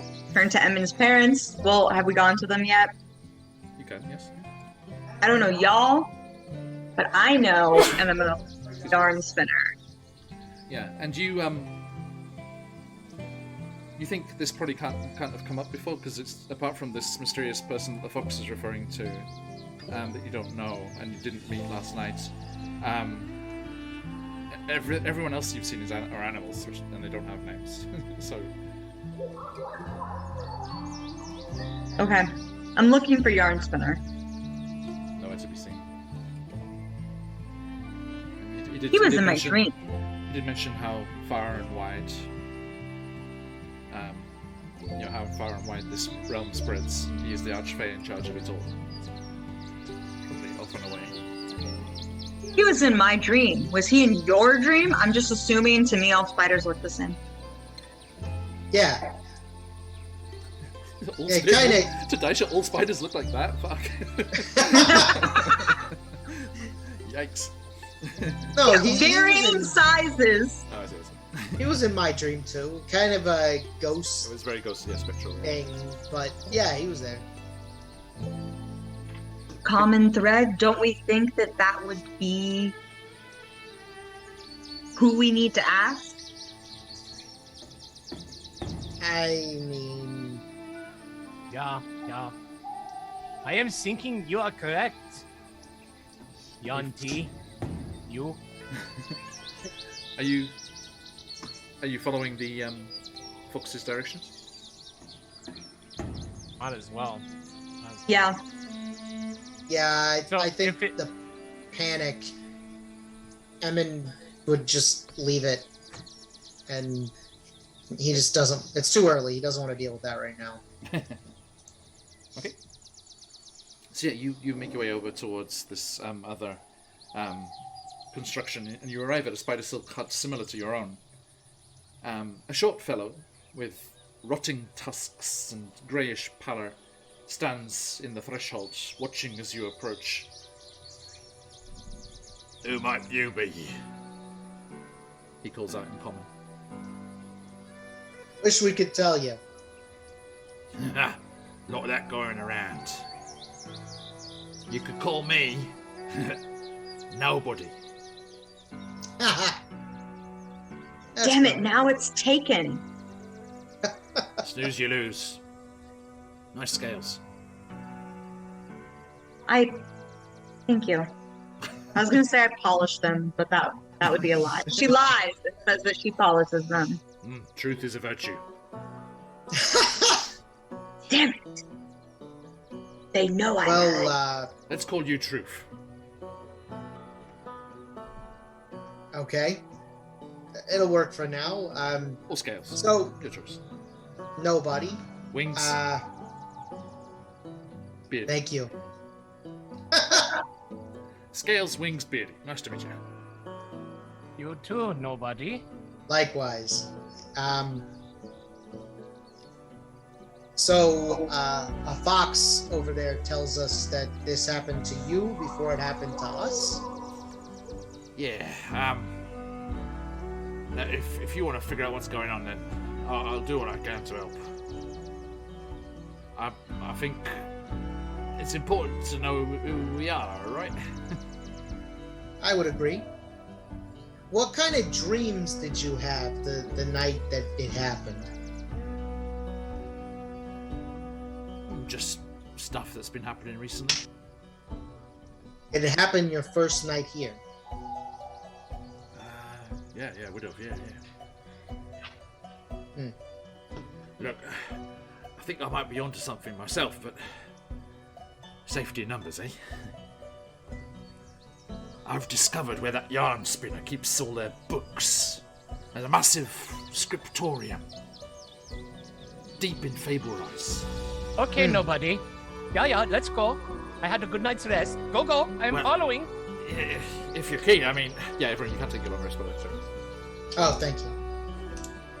I don't know, but I mean, Yeah, were we tortured or can we do it? a place like that, you know, the entrance is probably going to be guarded or trapped or something. I'm pretty desperate to figure out what's going on, but not that desperate. But you know, if we've got like-minded individuals working together, teamwork makes the plan successful. Can Close enough. you at least show us where it is? Yeah, of course. But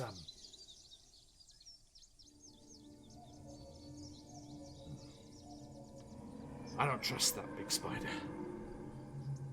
I reckon it's him that's stealing names and these memories from people.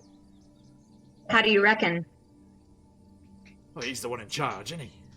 It's only a matter of time before he steals our brains and eats them.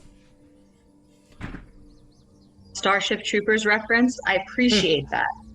What? However, that doesn't seem very Fae to me. I don't know. I'm just saying what I see, you know. Say, You saw him eat brains? No, he's in You charge. said you were... I mean, Oh.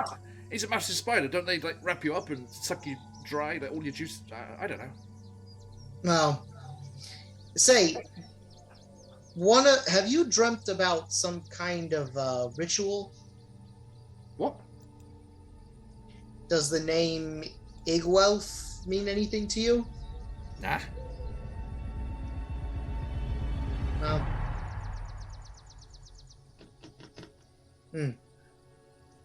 Come on, it's still bright and early. We should Yeah, should go to this- let's go. scriptorium place before that big brain-sucking bastard comes back. I think you're right, nobody. You said there are books. We must go. There are books. All the answers are in the books. And these could be Fae books.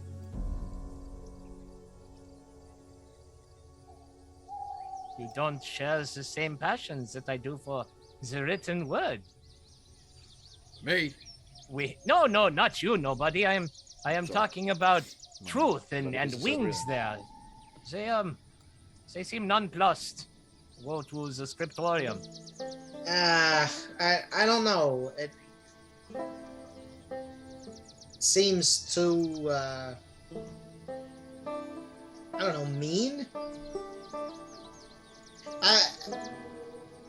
Yeah, I guess we should go. Look, Check it out. we should hurry up because once the sun rises, Yarn Spinner comes to the scriptorium and spends some time there. So we need to get there before he comes. Let's go. Let's go. By all means. Okay. So you follow nobody through the lush forest and hanging moss of the vaguely swampy Fable Rise, and you arrive after a short time at the scriptorium. It's a strange hall, dimly lit by fluorescent mushrooms. And as you approach, the dense thicket of roots and thorns give way to an imposing wooden door, flanked by two twisting thorny plants. Above the door, a lattice of spider silk webbing forms words written in several languages, which read, "Only an open book may enter." Does it say the same thing in all the different languages? Yes, it's in Common, Druidic, and Sylvan. And nobody turns to you, Daisha. He's like, well, there you go. Truth. You should be right. Open book. I right? don't. Yeah, I guess. Like, Daisha genuinely feels like she has things that probably should be, like, shameful, but they're not to her. I will attempt to go in. I'll take your bait.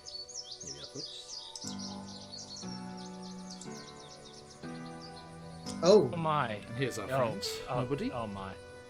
Hello. That, what? Oh dear. I guess he is a goblin, isn't he? Hobgoblin? Double check. He's something.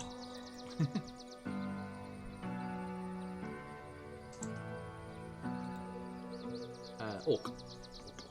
ah, Okay. So, as you stand at the entrance to the scriptorium, sorry folks, give the map a second to load in. We'll be right with you. If I zoom a bit, I might drop it out. Nope. Come on. Come on. Just thinking about it. He'll get there in a second. trying to get it up Totally. on stream. Okay, so. I mean, I There can't we really go. see. There we go. You're faster than mine. Yeah, I was looking at both, so. Trust me, everyone, it's a very beautiful map. Thank you, Dan, for the It is. wonderful resources here. And I shall share that beauty with you in just a moment. Let it just focus there a second. So yeah, you see that phrase above the door. What would you like to do? I'm going to go in. Okay, so Daisha, you make your way towards the door. Yeah. Go here. There it is. Okay, it's so pretty. Go there, like 5 feet from the door. Yeah. As you stand up onto the raised steps there. Hey, no, it's Baron. My phone died, so I had to listen only on the way home. I just have one thing to say to you: you're evil. Which particular part? Appropriate. Which particular part? Okay, so Daisha, as you clamber up onto the steps, there a large voice booms out. You recognize it as Jan Spinner's voice. Why have you come to the scriptorium? To look for our names.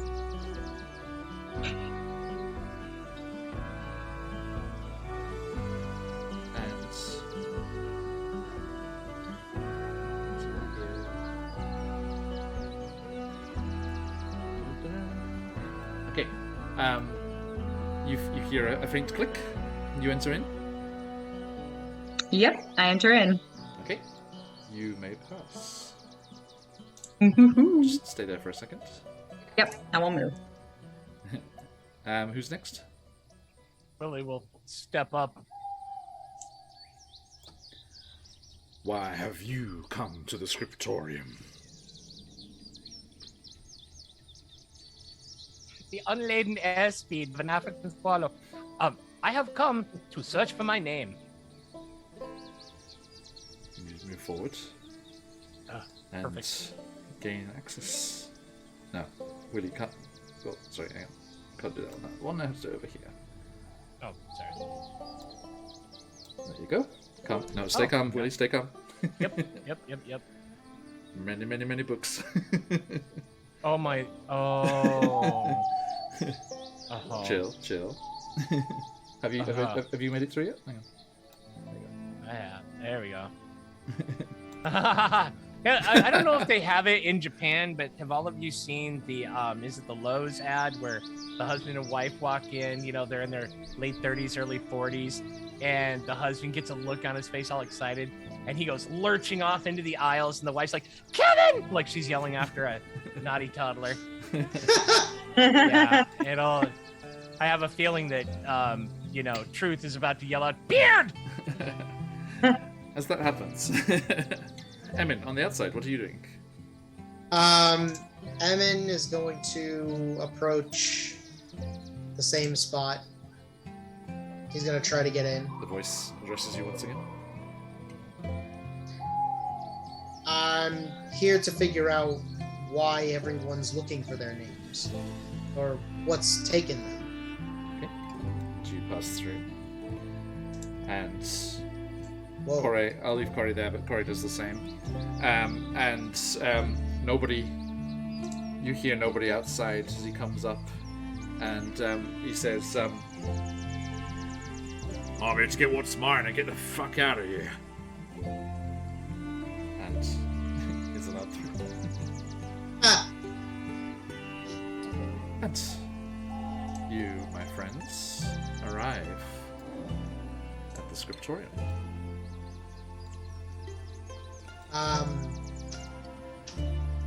I think as they enter, as Emin enters and he sees formerly Willie, currently Beards, kind of gawking at all the books, he's gonna turn and tap him on the shoulder and say, maybe you should take the lead on this one. I get the feeling that this is kind of your forte. So yeah, as you enter into that room there, the three of you see this large hall is filled with rows of bookshelves stacked with tomes of all shapes and sizes. Across the ceiling in spider silk is written the phrase, "Don't judge a book by its cover." And you can see that the various shelves are categorized with the sections titled in spider silk at the top of the shelves. You can see adventure, classics, fantasy, fiction, self-help, and uncategorized.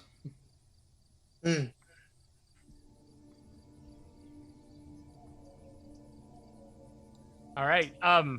Willie will step forward, kind of entranced, his eyes dancing over the stacks and pausing to take in any particular, 5 or 6 titles that are shelved together to read their spines, as he just kind of does that slow stagger step as he's looking at all these various tombs and folios, imprints and presses, all these myriad of grimoire novels and stories, encyclopedia, atlases, and he will head slowly along as he reads, in any particular section, classics or fantasies, just kind of reading the title to get a sense for them. But we'll head towards go ahead. Sorry, I mean, as Willie's entranced with the books and the bookshelves here, you look around a bit more focused and see here is a set of doors, double doors here.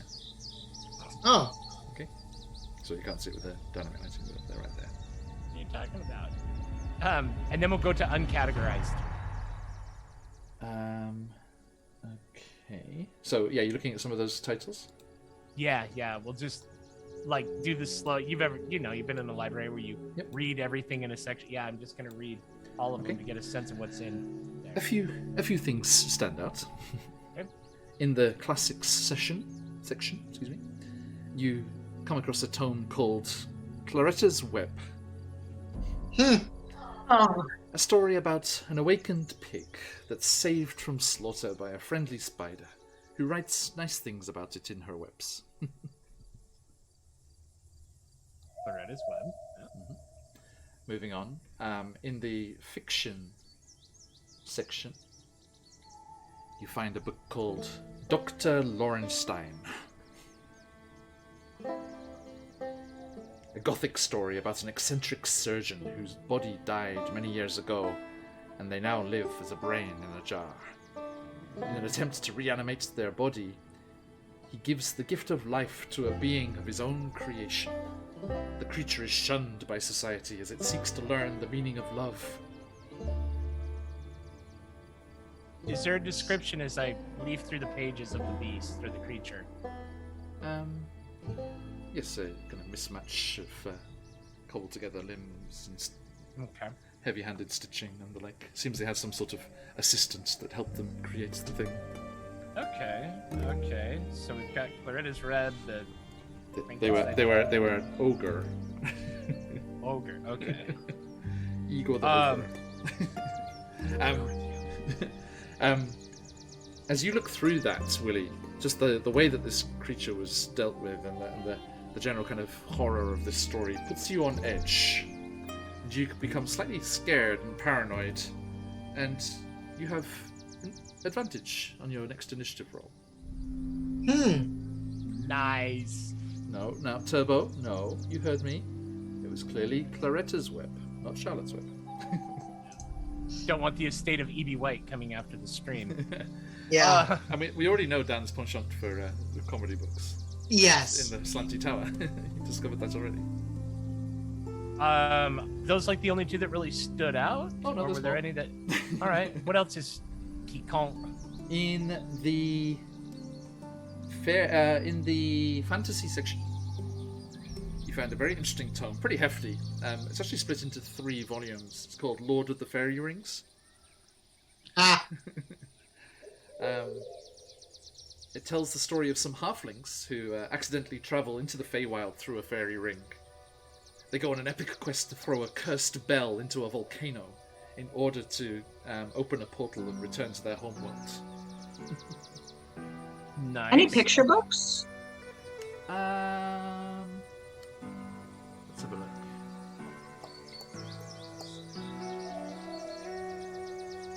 Not really. But Section's board. Dash, you do find one that's a bit more exciting in the adventure section. It's called Descent of the Pits. Ah. And it's all about this heroic rock band traveling to the aid of an entire city that have been sucked into the 9 hells. And their epic adventures barreling across the plains of the 9 hells in vast machines powered by souls. And it seems to focus very heavily on one Corvum character, who is a spellcaster of some kind. And the accumulation of this tale leads to the fact that there is a massive concert.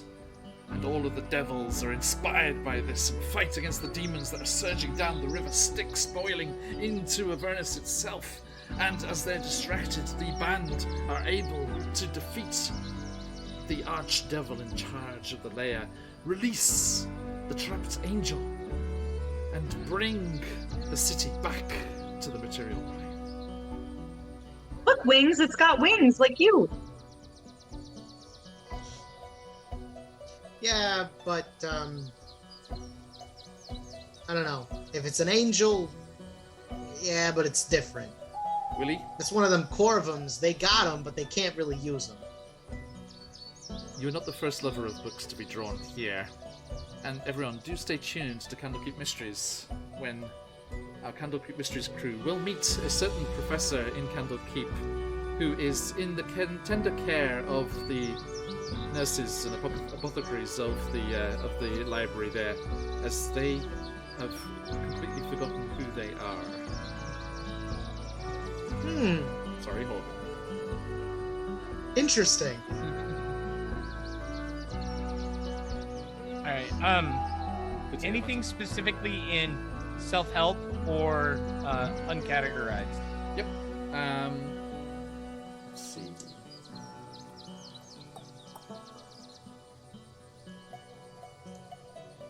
In the self-help section, there is something called The Magic of Creative Writing. A guide about writing pieces of fiction. It's, especially Willie, you recognize it to be, basically it functions as a spell book. And it has all sorts of spells that would be very useful for writing fiction. It has Cause Fear, Charm Person, Comprehend Languages, Illusory Script, Sleep, and Tasha's Hideous Laughter. Essential for creative writing. But only useful to a wizard. Right. It's fine. It's fine. It's like, oh, is this very scheiße, just do it, man, as he puts it back onto the shelf. And as you come up alongside Truth there, engrossed in this story about the hells, you see another book in the adventure section there called Star-Crossed Lovers. It's a thrilling romance about an elf named Mazikov and the moonstone dragon he falls in love with as he travels the multiverse, studying the stars. Ooh. The book Aww. ends, but the book ends in a cliffhanger as the elf travels to the stars to discover a dark star on the edge of night. Ooh. Mysterious. While they're perusing the stacks, Emmon's gonna approach that other set of double doors. Is there any sort of like signage or writing on the doors? Yeah, it says reading rooms. Hmm. You want to open them up? Yes. Be my guest. Oop. There you go. Willie, being one of those people that, will spend all day in a bookshop, will barely look up as he hears the door open. He's like, just yoo-hoo, if you need me, I will be right here. Okay. Got it. We're gonna call you Books from now on. Books, there you go, yeah. So, Emin, as you pop down the steps into that room there, this side room contains a half-full bookshelf, which is labelled, "Please return books here," in spider silk letters. And then there are 2 doorways that lead off the north end of the room, each labelled with the words, "Quiet, please." And in the right one, so there's a left and a right, you hear something shift in the right one, as if it's occupied. Okay. Anything interesting on the returns rack? Just several very different books there, different types. Right. I should have had the Pitts one be there. You find it. No name or. I mean, you can check the reading rooms, but yeah, nothing particular on that shelf there. Just lots of different things. But you see, like all the time you spend looking around and searching around all different places here. You haven't been to the unassigned ones yet, but there's clearly nothing about you in particular. Nothing with your name, right? Your story. Okay. So you going to look at the reading rooms? Yeah, let's go ahead. Left or right? You said the one on the right sounded like it was occupied. Yeah. So, I think I want to pop in there, and Are you gonna knock or anything, or just? I think. It would be the right thing to do to knock. So. Okay. You just you tap lightly on the door. You just say, "Occupied." Does the voice sound familiar at all? No. Okay. All right, I'll leave it for now, and go to the one on the left. Sure. There you go. Be my guest. Ooh. Yeah, they're cute, right? Beautiful maps as always, Dan. Yeah, I like this rug. Yeah. The room contains a book on the table there. You can see at the far end. It's called "Where the Campestries Sing," from the fiction section. It is the coming-of-age story about the life and adventures of a female Eladrin who grows up in the marsh in the Feywild. And there is a candle which has a kind of magic sense about it. Hey, Dr. Lee. Good to see you. A magic candle. Yeah. You snag that? Rogue?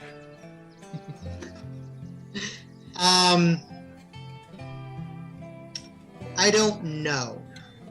I think I will borrow it. Because it's not what I came here for. Sure. So, I'll borrow it to kind of like help me look at the books. Okay. See if it maybe reveals some magic hooey. Sure. Daisha, do you get bored and can I follow Emin in there? Sure, I can. Yeah. Daisha doesn't read. I read a lot, but Daisha doesn't read.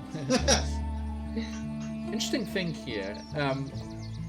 Emin's clearly holding a candle, and like brandishing it as if he's using it. But and I mean it's lit for you, and you can see things illuminated by it. And it's shedding bright lights, 5 foot, dim light 5 foot, like your normal candles. But Daisha, you as you arrive, Emin's looks like he's holding an unlit candle. There's no light going off it at all. Hey, weirdo. Why don't you just light it? What are you talking about? It's lit. Sorry. No, it's not. And then I'm Gotcha. gonna pass my hand over the not flame and be like, no, it's not. I Daisha- promise. They should take 1 fire damage as it hurts. What on earth? I told you. It's beautiful, eh, Dark Navi? Yeah, let's zoom in. Give me that. Give me that. Full. She's gonna take the candle out of this guy's hands. I don't know. Sorry, folks. Oh, stop it. There you go. There's our friend. Hello, nobody. There's Cory outside. Cory outside. Cory outside. And here's our 2 quarreling lovebirds. In real life, not in the story. Real life. Yeah. Okay. Yeah, it's a cool rug. I like how it's like scrumpled up. Yeah. It's so cool. Beautiful. That guy has a name, madam. No, Dr. Bay, Dr. Bay, you are late to the party. They do not have a name. Not right now. Yeah. No, all of their names have been stolen.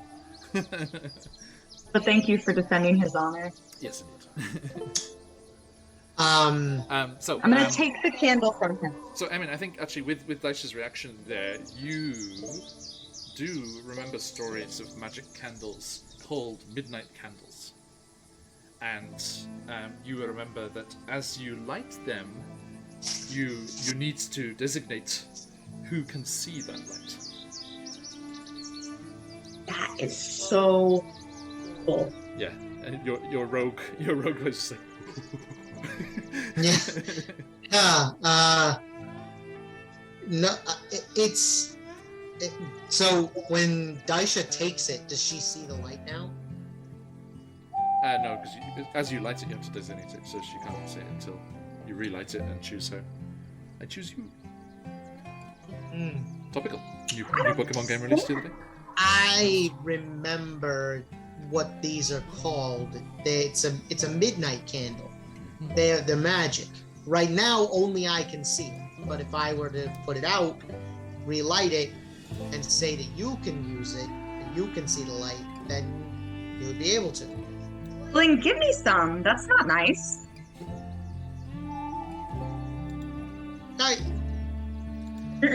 Daisha, you Don't know my- you hear the scrape of wood, and the door to the right as you came in shifts and opens. I'm gonna lean out of the room to see who comes out. Just like, Oh, sorry, did I make too much noise? Don't mind me. what's your name? Don't have one. I stand on top of him. Ow! You too, huh? What? Lost your name. I mean. No, I never had one. I'm a bear. Oh. So what do other bears call you? Hey, They just call you Bear? It's complicated. I'm sorry. I'm newly awakened myself. I was wondering. Sorry, I heard you not being quiet in the adjacent room. Could you help me?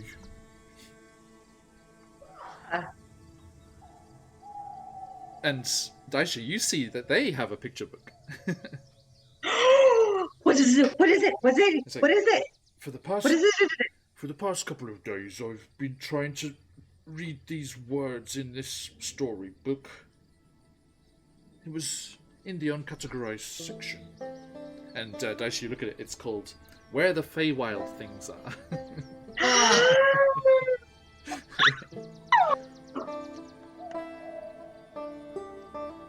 I love it. It's funny. I'm gonna open up the book. I'll be like, oh, I love this one. And And they roared their terrible roars, and they beat their horrible wings. what's this one? What's this one here? And he points a claw at the word whistle. That's a whistle. That's like. I'm not very good at it. You're better than he is. When Truth lets out that whistle, Beard will hear a clatter of books, like just being dropped, like somebody had like maybe 20 or 30 heavy books. Beard, Yes. Beard, could you give us your best Willy Grimm startled but pleasant surprise? Oh, absolutely. Whistle, please. I need my cue. No, Strudel! I am coming, Truth! I am coming! Crash! But the startled surprise, Willie, is as you went over to the uncategorized section and pulled off one of the very dilapidated, disheveled-looking books. But not wishing to judge a book by its cover, as written in the ceiling, you explored that section too, and as you did, take the book from the shelf, and at the same time, the brown bear is saying the same thing to you, Daisha. Most curious, that uncategorized section. If you take a book, it disappears. And Willie, as you take a book off that shelf, a secret door is revealed behind it. Whoa. Yeah, Willie will open the secret door. And You should. as Willie glimpses through there, Daisha, whistle. Okay, I think I can say the whole thing now. Hang on, here we go. The boy sped through the thorns, fast as a hare, as he whistled a tune and ran backwards. Yeah, nailed it. What an odd book. Can you take me to the... Were there more picture books? Books as a concept are generally pretty odd. That's fair. Were there more picture books in the uncategorized section? I think so. Oh, please take me there. I don't want to read all this stuff. These boys are boring. And it kind of lumbers out in that direction. And as it gets to the top of the stairs over there, it's like, oh! And as it sees Willie just disappearing through the bookshelf, over here, Willie. Okay, perfect. Thank you. You see the bear kind of stop. He's like, oh, I think your friend found it too. As it just sees Willie just like meld through the bookcase and disappear. So yeah, Daisha, you're over there. Where? Where's a hole? I'm assuming the entire bookcase moved away, or... No, it just kind of melts and becomes insubstantial. Oh. Oh. With the southern accent from earlier, the way you just said that, I heard a twang, and all of a sudden I was like, there's a hole in the bookshelf, dear Daisha. Dear Daisha. Let me create said hole. And there you go, Willie. Ooh. Doop, doop, doop. Again, more beautiful rugs. Indeed. Look, wow. Yeah, This is a bespoke map, right? this is beautiful. Yeah. Now, let's get the whole thing in here. There we go.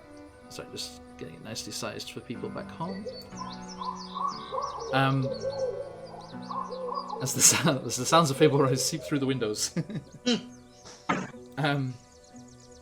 You really make your way through the strange bookcase, a secret door, and entering into this hidden room, you see along the walls of this room hang silk tapestries of bright swirling colours, Blank scrolls and pieces of paper are haphazardly stacked, and countless crumpled paper balls litter the floor. On the far end of the room stands a podium made of roots, illuminated by a single magical candle. It holds an open book with text only covering half the page, which the map has. A book with text covering only half the page. Willie's been being very cautious for, hours now. He walks up and he will read the page.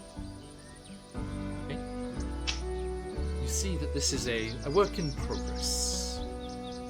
As it seems, Yarn Spinner has been here already today and left again.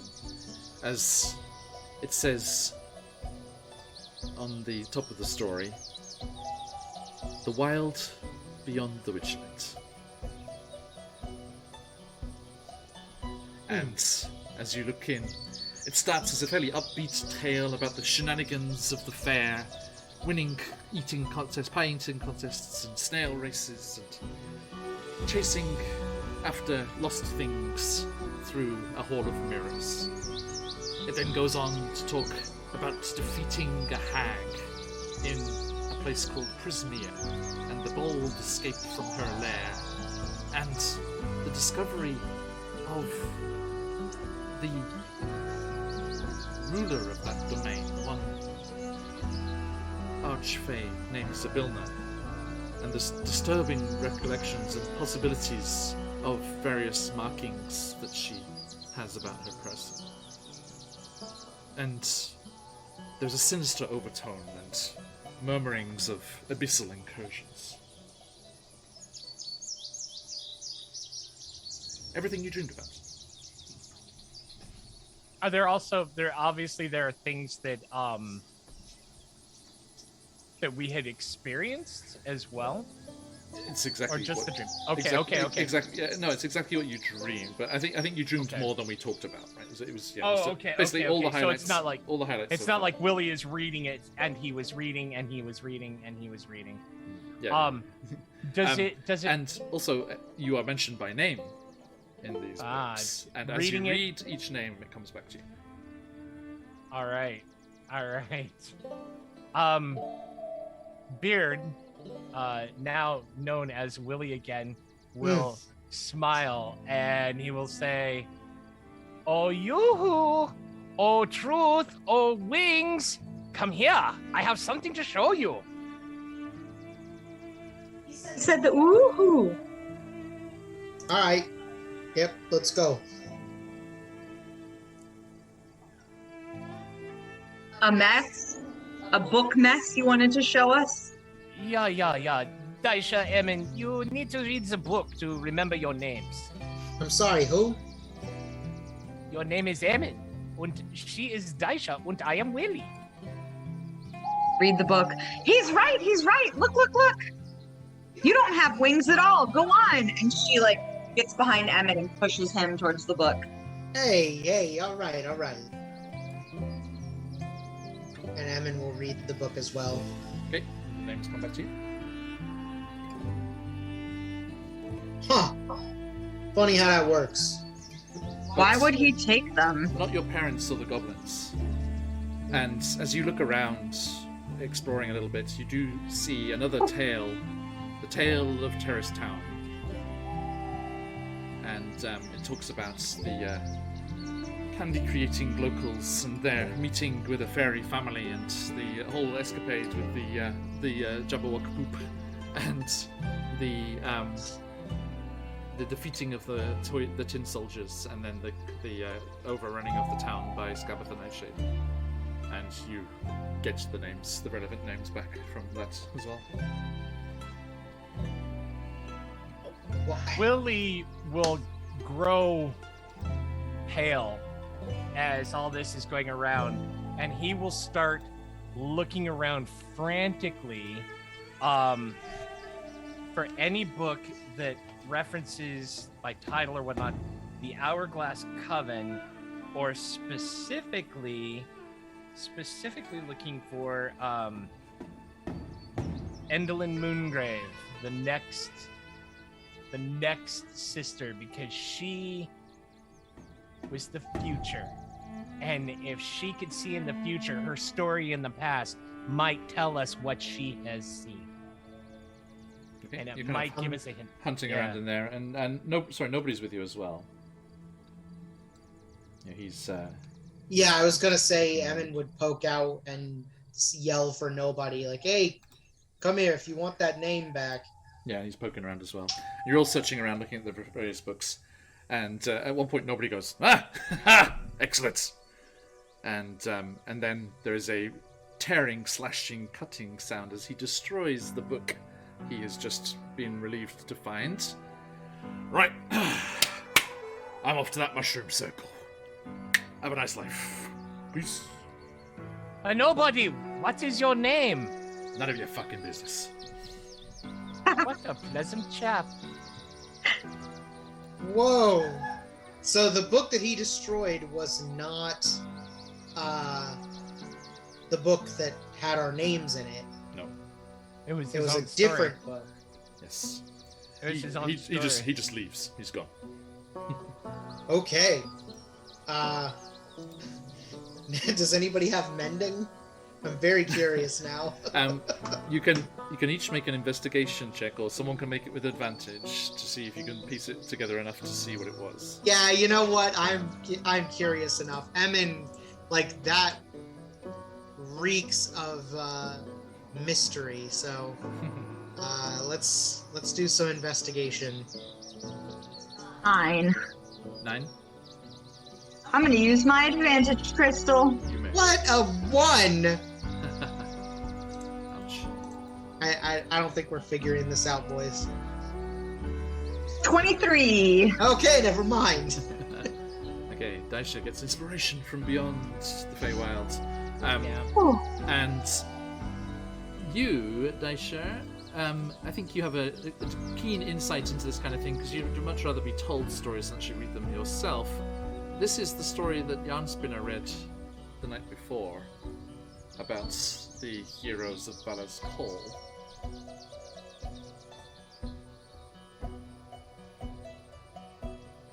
So nobody's Okay. name It's must just- have nobody's name must have been in that story.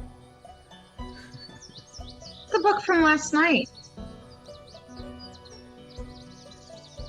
It's your kid, the one about the hags and Yeah, I don't know why he would ruin it. he's in it. Look around the pages, especially those being most defaced. Maybe nobody doesn't want anyone to know what nobody was up to.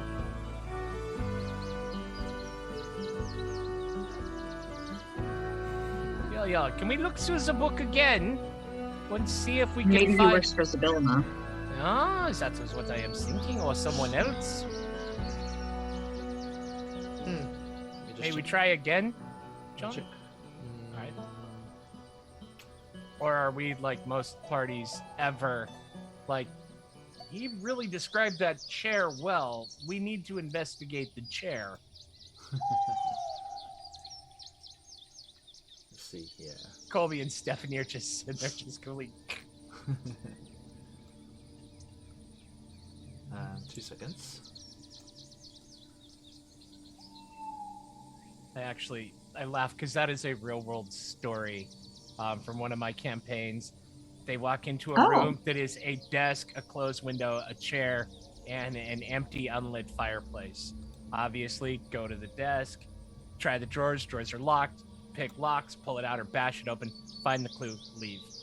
I unfortunately had a fit of creativity, so I described it as a aged, pale mahogany chair sitting in the sun or in the moonlight through the window, and they were convinced because I had described it so well that it was important, and they spent 2 hours of playtime trying to figure out how to get extra investigation rolls. And I'm literally like, there's nothing with the chair. No, I really think there is. Is there something in the casters? Is it? I'm gonna take it apart. Oh my Is God. the wood magical? I'm like, there's nothing Did with we the burn chair. it? Yeah, and I'm just like, it's a chair. Sometimes a chair is just a chair. Oh my God. Yeah. Um, yeah. Dark Neve, I am, because we do have a player now without their inspiration crystal, I am going to turn on dream pies for those again. I just had them off because everyone has so many already. Yeah, fair enough. 2 seconds. I'm gonna call out Cthulhu X. Who is the character with no clue what the hell? I mean, Jack Burton? Because he is the main character. Yeah, exactly. I attacked the... Are you a fan of Knights of the Dinner Table as well? The attack in the gazebo in the impenetrable forest. Yeah.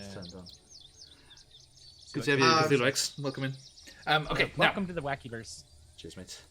Now, I'm afraid I'm going to go with our creative sponsor of today, Dan Karn, as a successful check allows you to catch the title of the book before it is destroyed. I see. Okay. That is all. That's it. All right. So nobody destroyed it with the abandon and skill that only an orc could manage. The book. Got it. All right. Okay. They are actively illiterate. Yeah. So there is one more of those midnight candles. Yeah. Well, considering that Daisha took Emin's first one, Yeah, I never really did give it back. I think Emin is gonna swipe this second one. The Terrace Town book. The Midnight Candle. Oh, sorry, the candle. Sorry. Okay.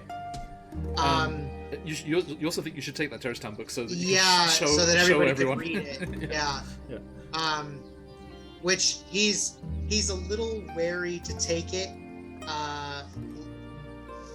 more so than taking the candle. But he is gonna grab it and kind of take it under his arm, and on his way out, he is gonna look for like a somewhere to like check out the book, like a tree or a front desk or something, just to be safe. Seems that there's only that reading room and then the returns there, so it seems that nothing leaves the premises. But you know, what you gonna do? I think it's pretty well roads on a road. justified. Yeah, exactly. Yeah, that too. Now, as they're looking around here, Willie, Yeah. with your passive perception, the highest Yeah. here, I did build them for that. something on the edge of the ethereal is lurking in the doorway. Is it a demon prince? No, it is Then we're a okay. All right. large ghostly spider. Oh. I will show everyone, but at the moment only Willie has spotted this. Oh, Okay. So cute. it is cute. Did you say Yeah. only Willie has seen this? Yeah. Yes, you Okay. guys are. This is as you're looking through the books and everything.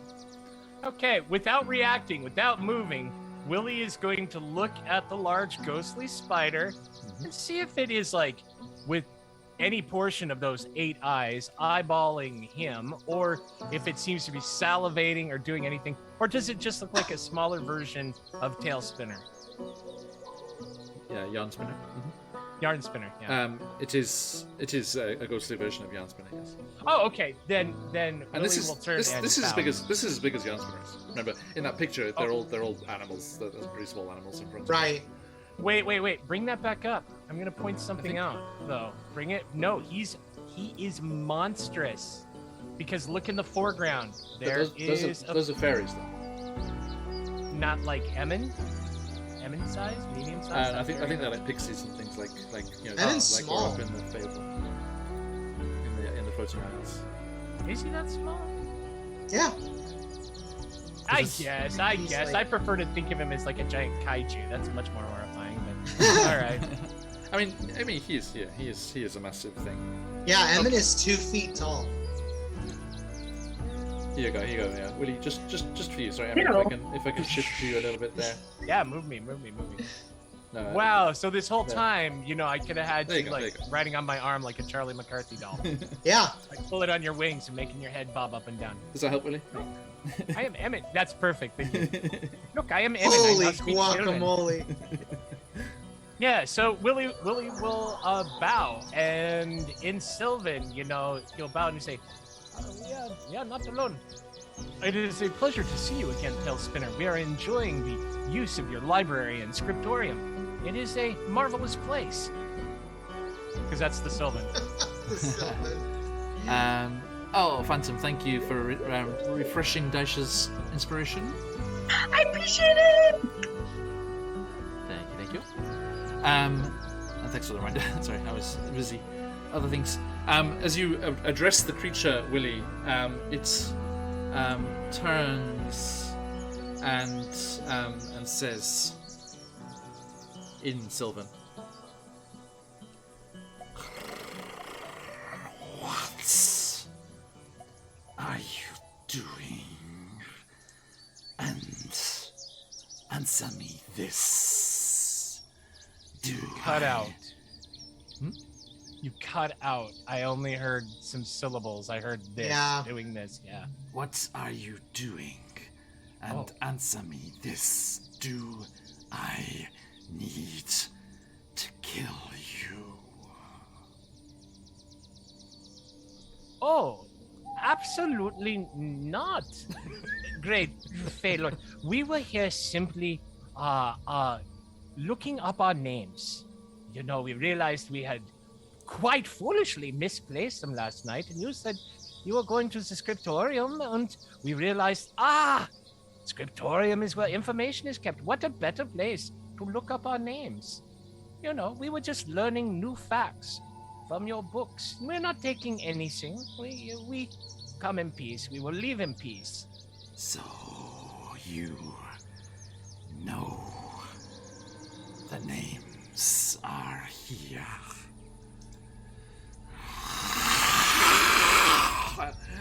Everyone roll me initiative. Oh no! I have advantage. Yes, you do. That's good, because I would much rather have the 13 than the 5. Ooh.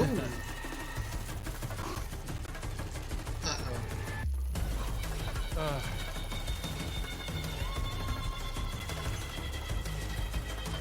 Dang, I really thought we were gonna get out of this. Yeah, having been told, you know, he's a archfey. What's your dex, Willie? Because I also got a Is- 13. Hey, Darling Creepshow. Good to see you. That's Well, plus Thank you one. so much for Saturday. You're an absolute legend. Steph, Darling Creepshow. Hi, Darling Creepshow. Hey. I have a +2, so I'm before you. Then you will go first. Now, Willie, you said, yeah, I mean, if they were archfey, they're probably nice, but this is not Yarn Spinner. Oh, it just looks like yarn spinner. Okay. Alright.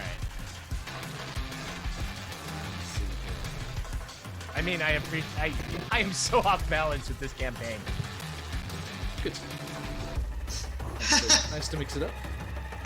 Yeah. Well, you know, like we agreed, I have not read any of it, and it's just.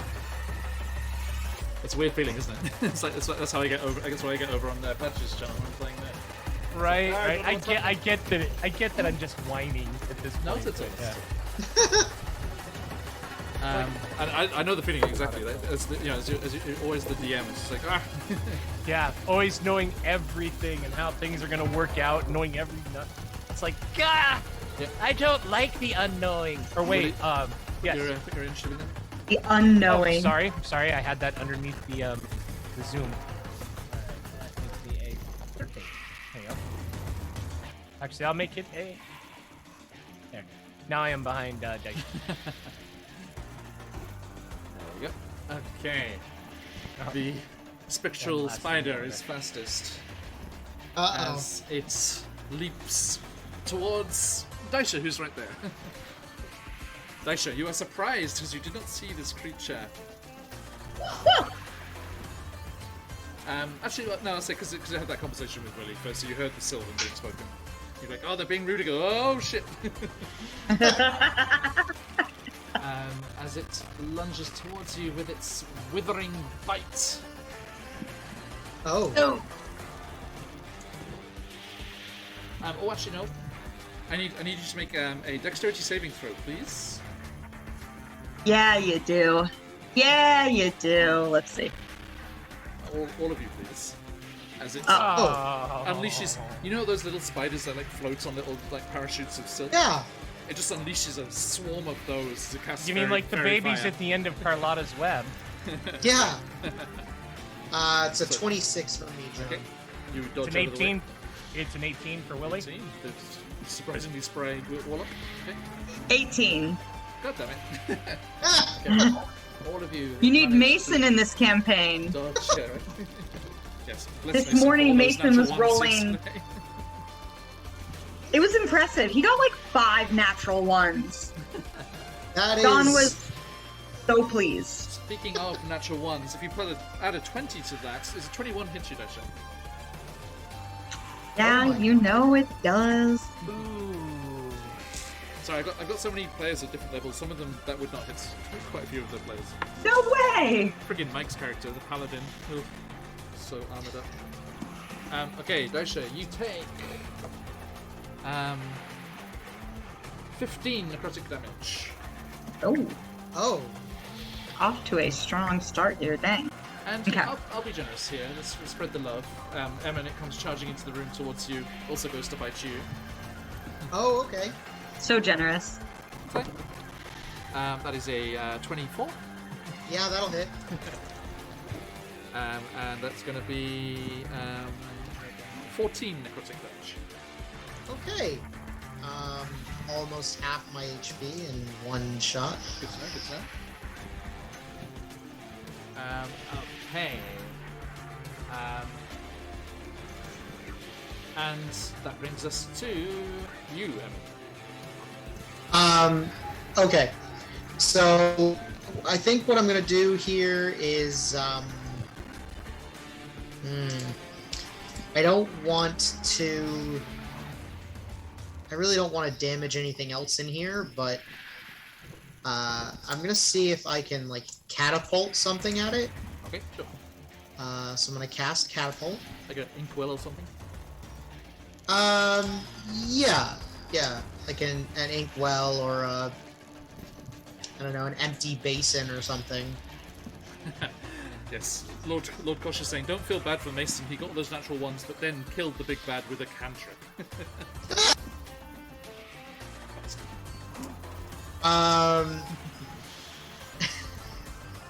Let's see.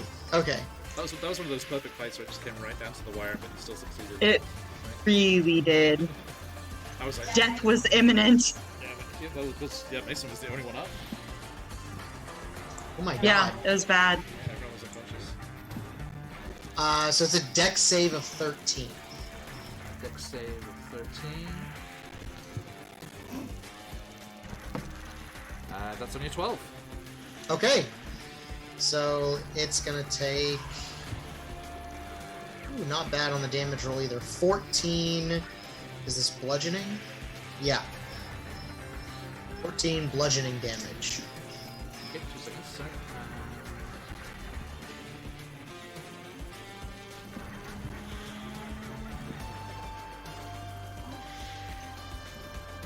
Okay, so I just put the armor class and hit points on the token there. Who's doing nice things? Hey, Scarlet! Scarlet! What you doing over there? Yay. Get in here.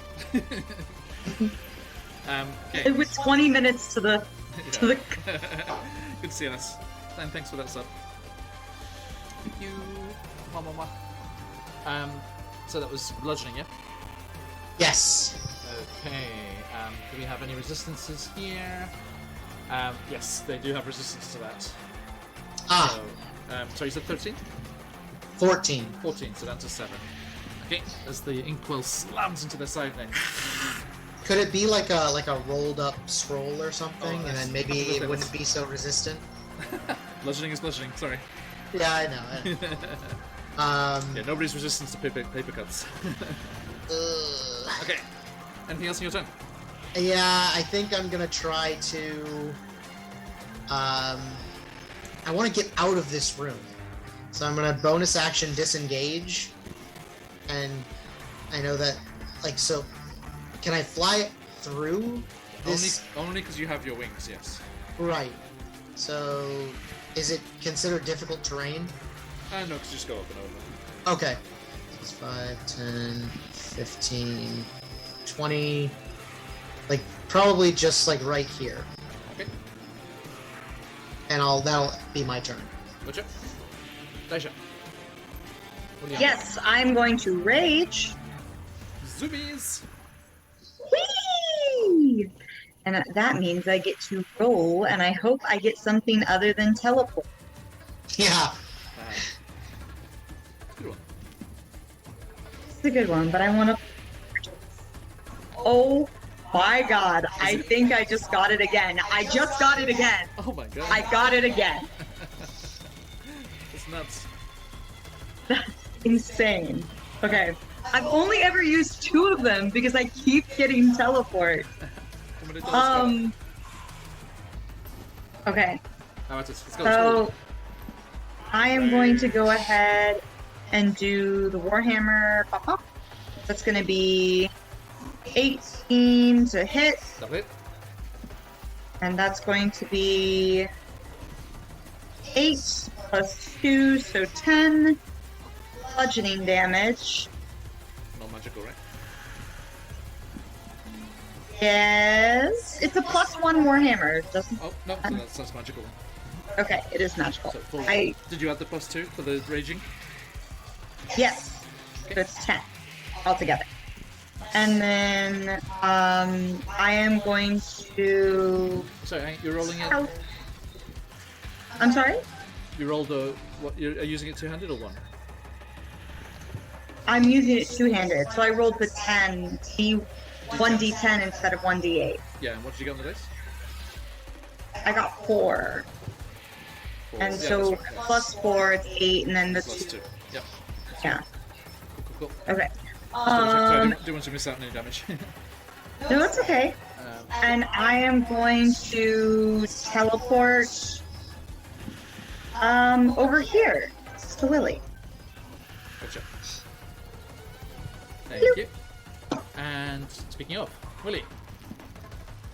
Willie backs away from the spider, puts himself in the corner, lifts his finger and speaks the words Upfern and casts Eldritch Blast. Will a Yep. One thing, sorry. Yep, okay. Does a 13 hit? Yes, it does. Nice! For 5 points of Oh. damage. Let me open it back up. I think it's Eldritch Blast is force. Yeah, it's force. So 5 points. Of force, correct. Okay, slam. Done. That is my turn. Gotcha. That brings us back to our friend, the ghost. And it is going to cast.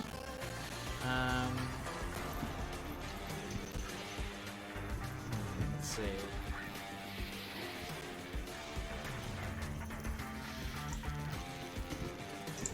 Yes. It's gonna spin and see you like flying there, and like just like all of its eyes just narrow at you, Emin, as it gets angry that you flew over and above its head. And and you need to make a strength saving throw as a vast wad of webbing just pins you to the bookcase. Strength, okay. Yep. Okay. I got a 12. Okay. And I'm wondering if I should use a crystal. Up to you. No, a 12 is pretty good considering my -1 modifier, so we're just gonna stick with that. Okay. That is not enough, and you are pinned Yeah. to. Let's say you're pinned to the bookcase over here, Okay. and the spider is just going to rush over to you and take advantage Oh. of your restrained condition. And it's going to run over. Invisible tokens. Sorry, I rolled such a thing silly. So I'm so- restrained. I can't use a reaction. Let me double check. Restrained. Your speed is 0. You can't benefit from any bonus to speed. Attacks against you have advantage. Your attack rolls have disadvantage. And you have disadvantage on dexterity saving throws. This is all. Okay, so I can use a reaction. It is sentient, Dark Vegas. So the first bite is 17. Meets it, beats it. However, I am going to react, cast Spiny Shield. So it is going to hit. There are 3 spells whose names I have come to rue. Spiny Shield, Moonbeam, and Silvery Barbs. Silvery Barbs, yeah.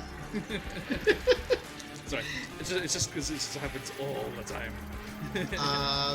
But it's a good move.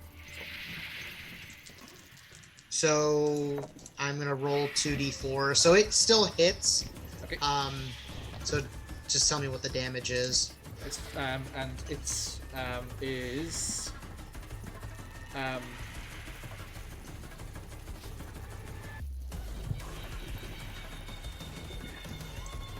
you see, I don't. I'll say you can do the damage that you rolled to the creature, but you can't minus the damage. It's necrotic damage after it's bitten. So right, it's not. I mean, I suppose, you know, as written, it reduces any kind of damage, right? Yeah, it just says the barrier reduces the damage you're dealt Yeah, I suppose by just, like, 2d4. holds it back a bit and stops its teeth getting sunk in quite so deep or something. Yeah, okay. So what the 2d4? 5. Okay, so you take 12 necrotic, Ouch. Okay. and it takes that 5 damage, doesn't it? Yes. Okay. It's as piercing damage though. Right, so that is reduced to 2. There you are, hello. And that stays up, right, the shield? For the until my turn essentially, and Okay, I get so, a yeah. +2 to my AC. Okay, ooh, but it misses on that second one. I got a 4 and a 4 on the 2. Okay. On the Nice. advantage. Good. So that's only a 10.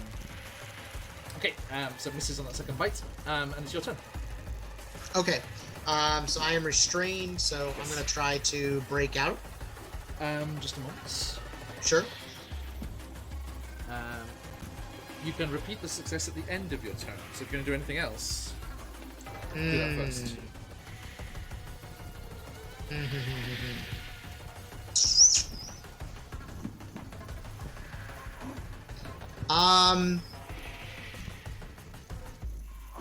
Okay. You're trying to attack. You have disadvantage, but you can attack. Yeah, I think I am gonna try to attack with my rapier. Go for it. So it's at disadvantage. Roll.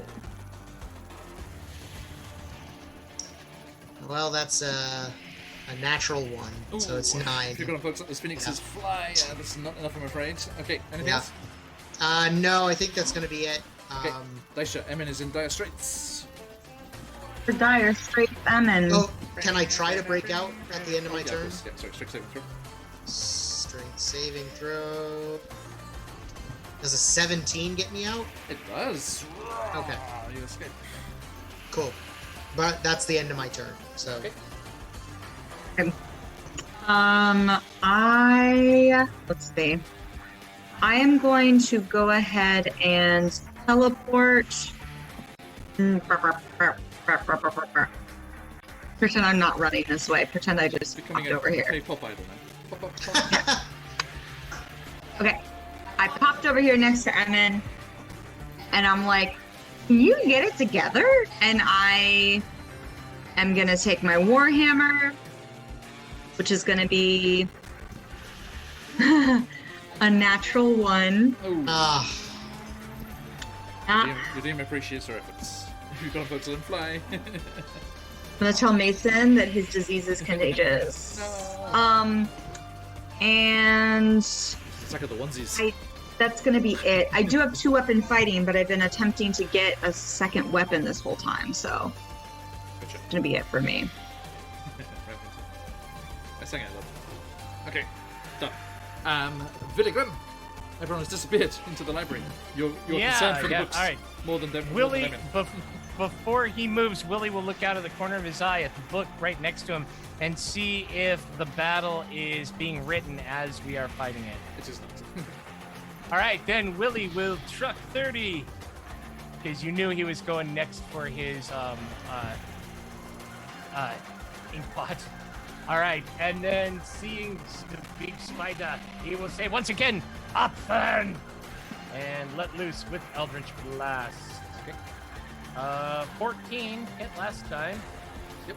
And it is 6 points of force damage. That is Willie's turn. Thank you. Okay, nicely done. And 6 points. Cool. Which brings us down there. Okay, thank you. The spider.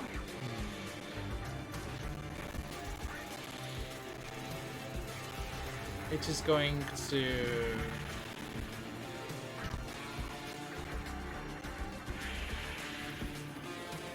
Yeah, it's just gonna go with all of those. Swag would approve. Yes, it's gonna go with all those little phosphorescent baby spiders again. Dex saving throws, everybody. Dex.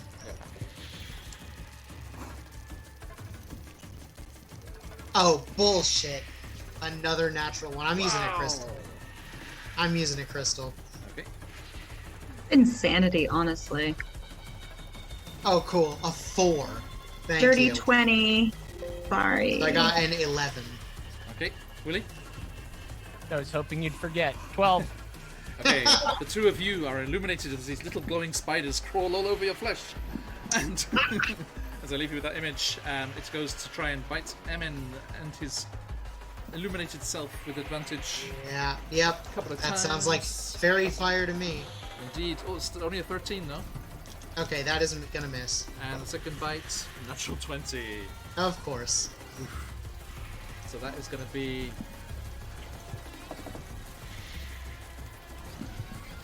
30 necrotic damage. Okay, I am way down. Okay. How down is way down? Do we hear you thud into the floor in the library?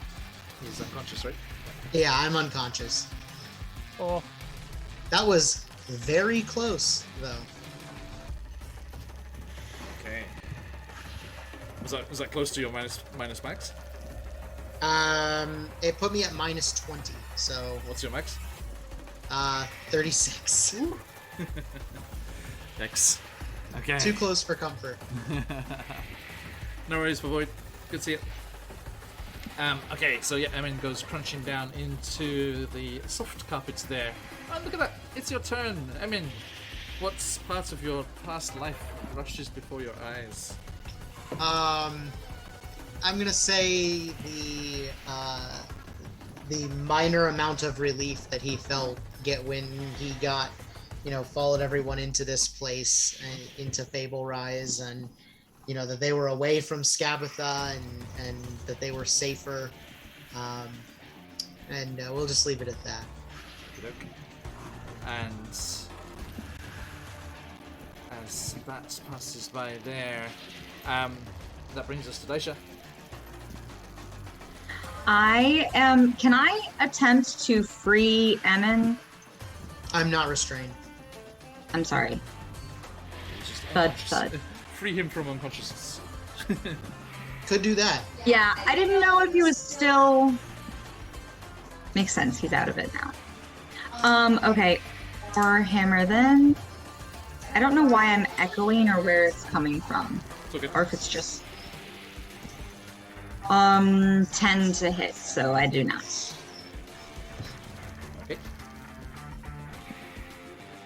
And that's gonna be it for me. Willie. yeah. My turn then? Yeeks. Okay, perfect. The ethereal spider is large, so I being medium, I can run through its token, right? Like run and slide underneath it.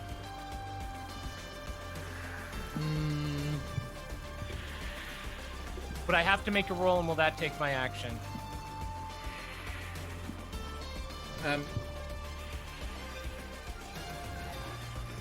My intention is to spellcast Expeditious Retreat, run up and under, get alongside Emin, and then slap him with the cantrip, Spare the Dying, making him stable. That's my intention. Is that something I can do, or should I just continue fighting? I think if you're literally gonna go through its space, it would get an attack of opportunity. Okay, I'll take it. I'm willing to risk it to save formerly known as wings. All right, so Willie will blow the expeditious retreat. We'll truck underneath the spider, and then come rolling right up next to Emin and hit him with the cantrip Spare the Dying, which makes you immediately stable. And I will get ready for the gift that I just asked for. Yes, that is a 22 to hit. That is very much a hit. That is 14 necrotic damage. Oh my land. 1-4, yeah? 1-4? Yeah. Okay. Yeah, that wow, that when it hits Daisha, you just see Willie just crumple like the wind is knocked out of him. Oh, okay. Just like hands and knees. He's still conscious, but he's like, ugh. Probably starts dry heaving from the hit. That is my turn. Okay. Let me just double check. I'm just double checking Fairy Fire here, sorry.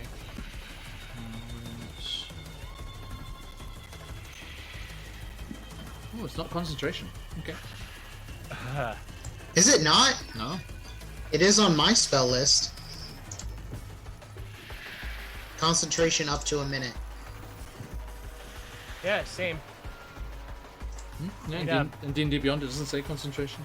It could be because that's an innate ability or something. That's weird. Yeah, because I'm looking at the spell in D&D Beyond. On my character sheet in D&D Beyond, it's got the little like C in a diamond. Yep. Yeah. And then, that's weird. That's weird.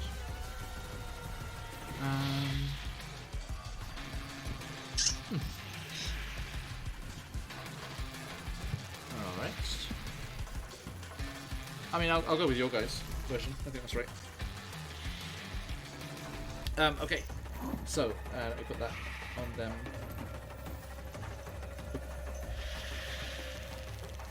Okay.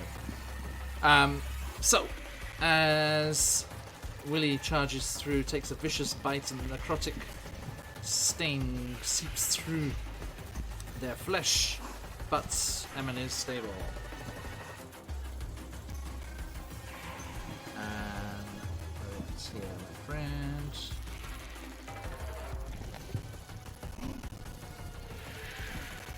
Let's do this. Okay.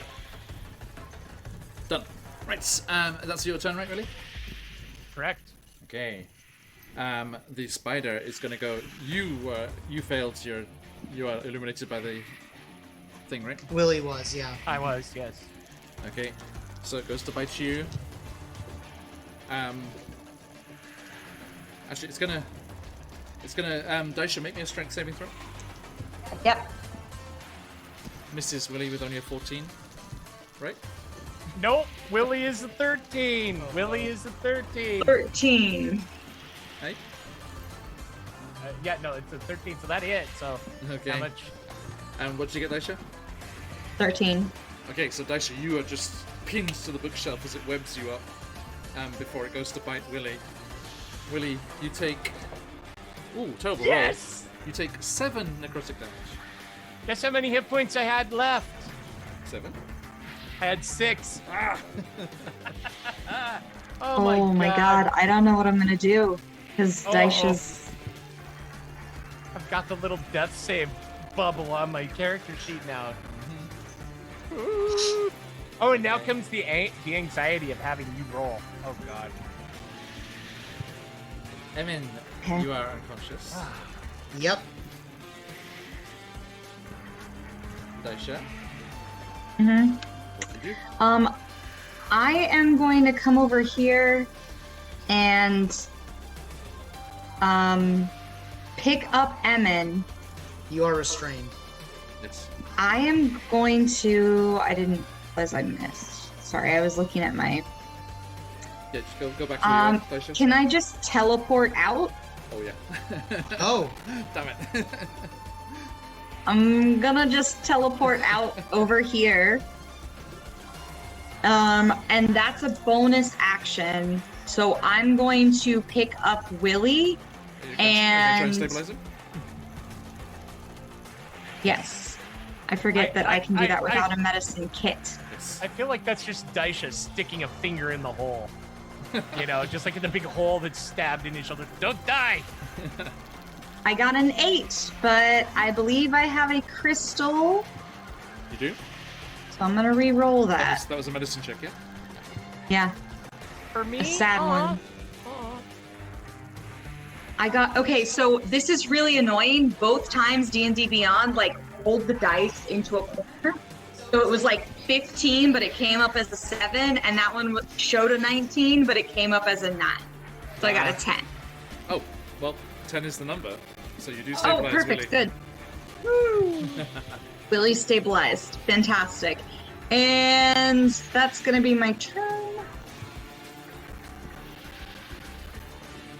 Okay. Hmm. What did we do to tick this thing off? Just discovered what it was doing. Oh, with the yeah, the names. Yeah, all right. Okay, it comes charging towards you, Daisha, and is going to. Oh, thank you. Phantom's got your inspiration back there, Daisha. Thank you so much. We need it. I appreciate it. Okay, so it comes. Phantom's the real MVP. It tries to web you again, Daisha, I think, because it can't cast Fairy Fire again. It's concentrating already. Okay. So, strength saving throw. So web just Sure. comes to encase you. I got an 8. Oh no! Okay, the webbing just wraps around you, and it goes to bite. 18. Yeah, that'll do. You take 12 necrotic. We are in a bad way. Second bites. Yep, that'll hit. 13. necrotic. We're in a really bad way, and I keep getting stuck in webs, so I can't like teleport. My plan was to teleport you guys outside, but I have to teleport out of webs. All Is right. this- Hey, is your Baron. turn, Daisha? It's called sunk cost theory, okay, or the sunk cost fallacy. Look it up. It explains what happened to your 80,000 points. So, Daisha, your turn. Okay, I am going to teleport out of the web, I'll save that one for charity events, Baron, sorry. and can I teleport? Can I teleport as? Oh, it's just the bonus action.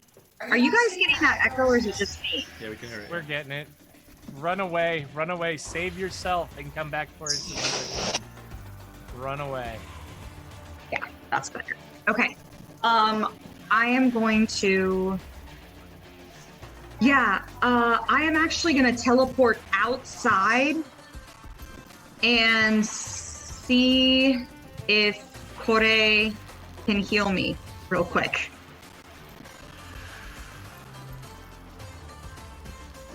I'm going to teleport from web to the outside.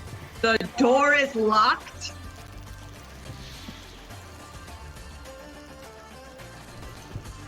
Is the door locked, or is it just Roll20 being weird? Okay, good. No, it's just the dynamic license got closed. So. Hmm. There you go. Okay, I'm gonna teleport outside and be like, hey, we have a problem. Can you fix this so I can get back in there and ask Kore to heal me?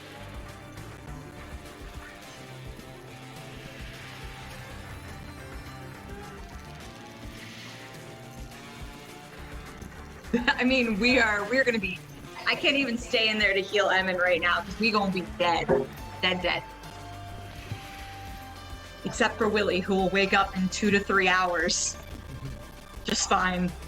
Okay, you get 7 healing. Okay. Alright. Thanks. Is your soundscape okay? Mine's breaking up a lot. Mine's good. Okay, Mine's fine too. sorry. Um. My computer doing all the things. All the things. Okay, so I am going to. I teleported out. I'm gonna dash back. I don't even think that'll remotely close the gap. So I have to wait till my next turn, and then I can teleport right next to Emin and stabilize him. My game plan right now. Emin is stabilized. Yeah, they're both stabilized. Okay. We just need to get out. You need to rescue. You need to kill this thing, basically. I don't know if killing is going to be an option. Okay. Well, that's my turn because I can't do anything else now. Okay. I teleported out. That's. I got my healing and.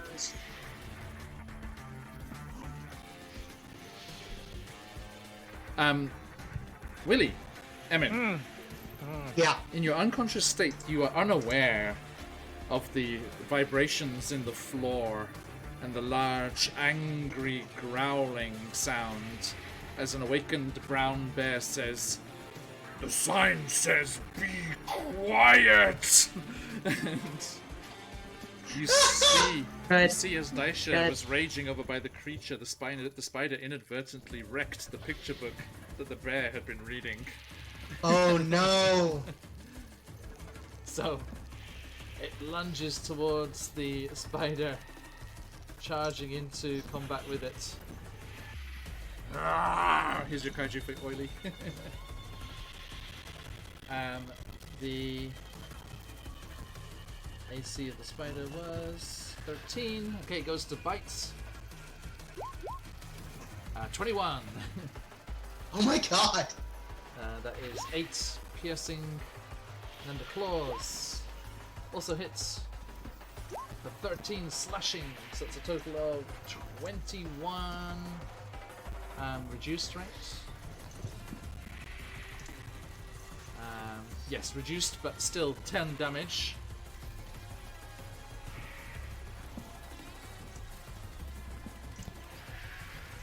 Okay, the spider will try and get the bear. Ah, no, the bear gets a natural 1 on his strength save, gets caught up in webs. Daisha, you hear it roaring frustratedly. And the it will try the bites will go in. That's a hit. And a hit.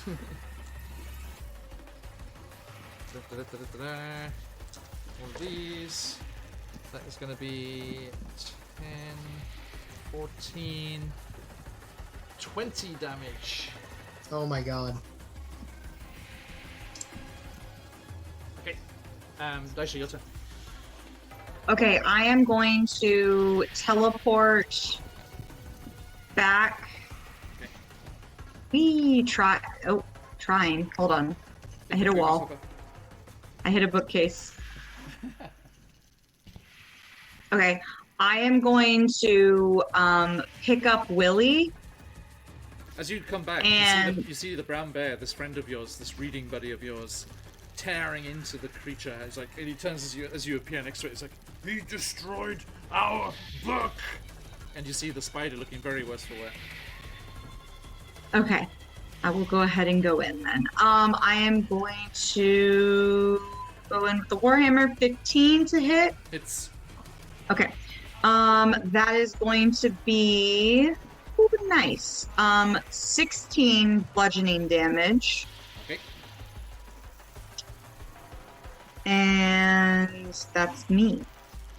It's magical bludgeoning, right? It is magical. That is correct. Daisha. Yeah. This reading picture book buddy combo of awakened brown bear and Yuan-Ti barbarian, as the phrase goes, tell me what happens. Holy moly.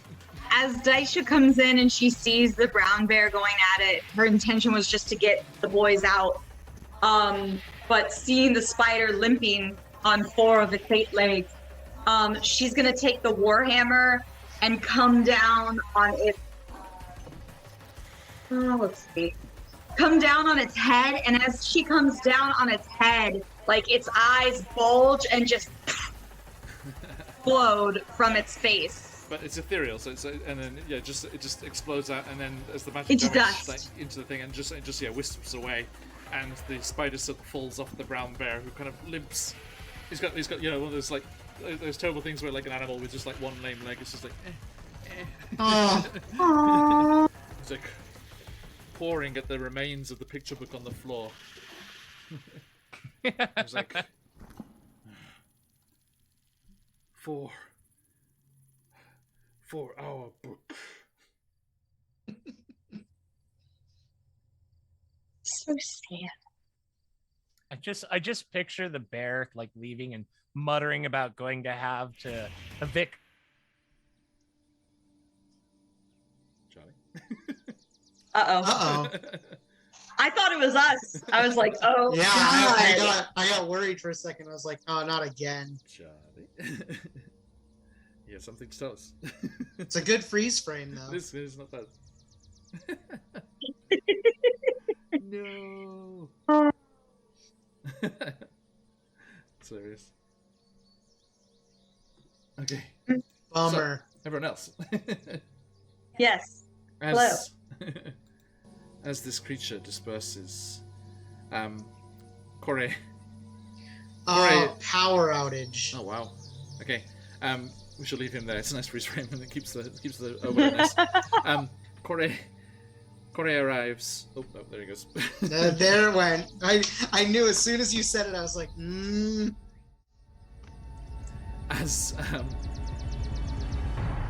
the creature is destroyed and disappears, and the bear weakly paws through the remains of the picture book and just picks up a little scrap of paper that says "whistled." Oh. The word that Daisha taught him.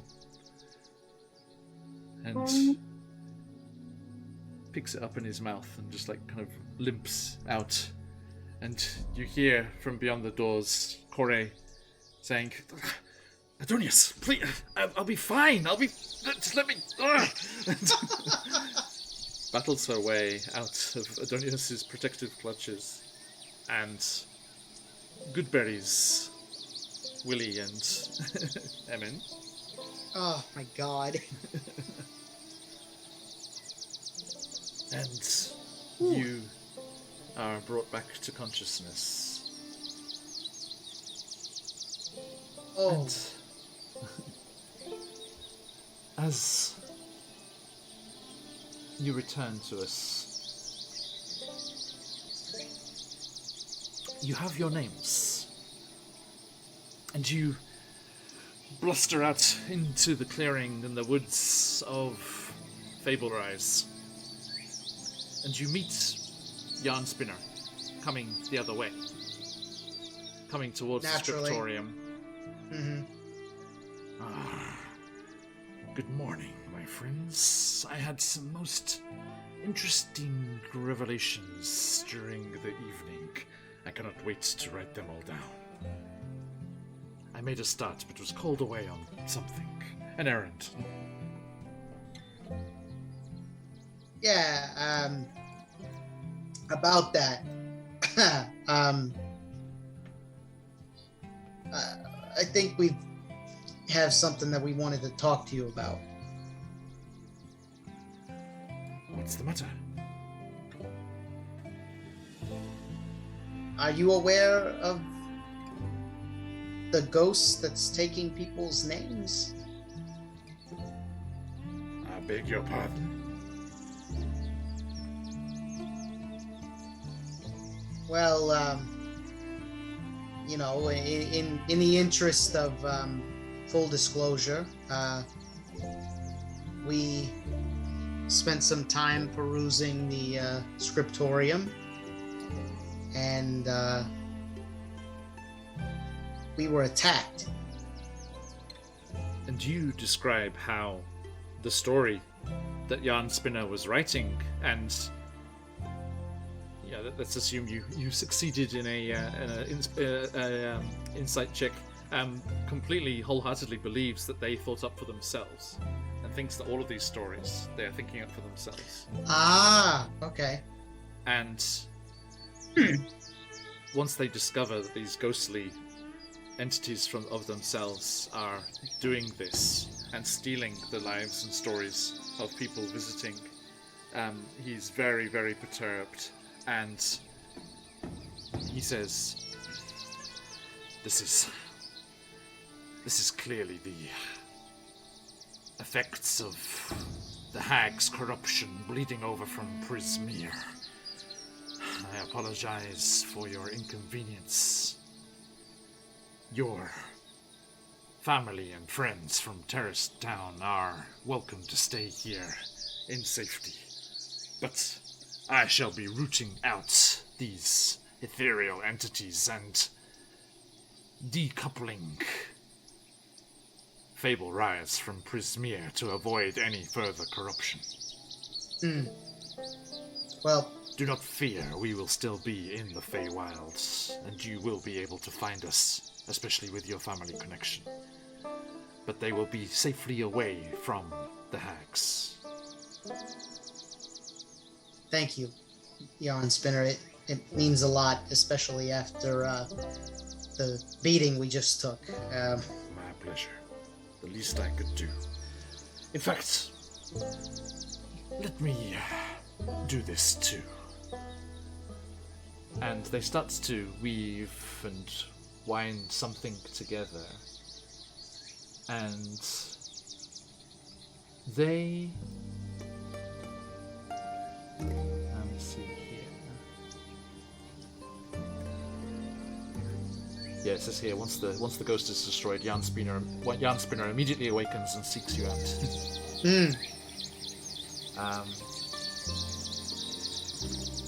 Yeah, he feels terrible about the harm he's inadvertently caused here. And he weaves you a pair of slippers of spider climbing. Oh, that's cool. And restores you all to full health. Ah, With their bless. archfey abilities. bless. So you may all click along. It's as if you took a long rest again. Thanks. Oh, okay. Charlie, the brown bear and Daisha combination took the last of the spider's HP.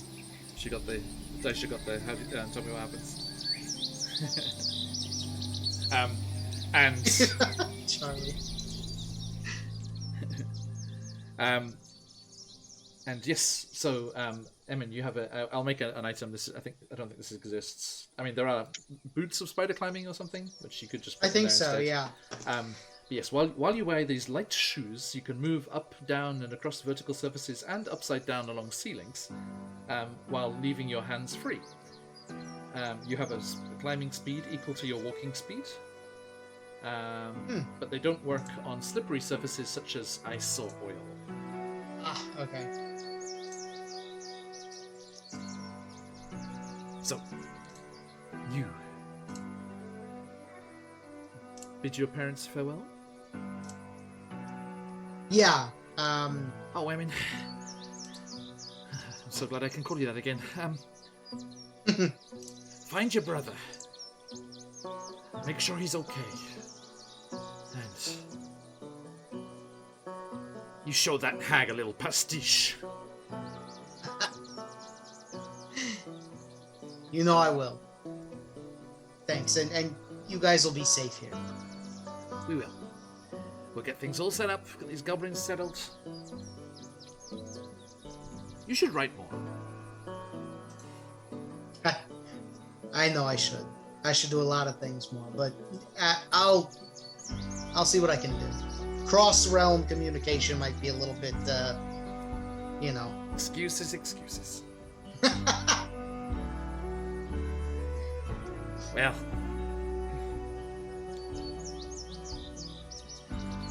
Jan Spinner, tells you how to leave. And the book that the brown bear was reading was actually the hint if you wanted to leave of your own volition without Jan Spinner being in your favour. Dan covering his bases nicely. You do need to go backwards while whistling to find that mushroom circle. Oh, that's so interesting. That's fun. Yes, always listen carefully. You did also hear that orc's name in the book reading. Yeah. Okay. So as you walk backwards, whistling towards the center of Fable Rise, you do indeed find yourselves emerging into a fairy ring of mushrooms. And as you activate it, Yarn Spinner lifts a hairy leg in farewell. Ha! And you emerge back in the fairy ring near where you started this whole journey. Oh.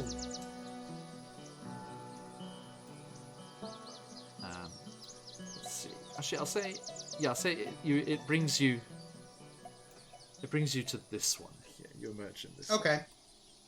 Okay, sorry folks, we don't have that up on the screen at the moment. Just our cameras, but hello, it's us.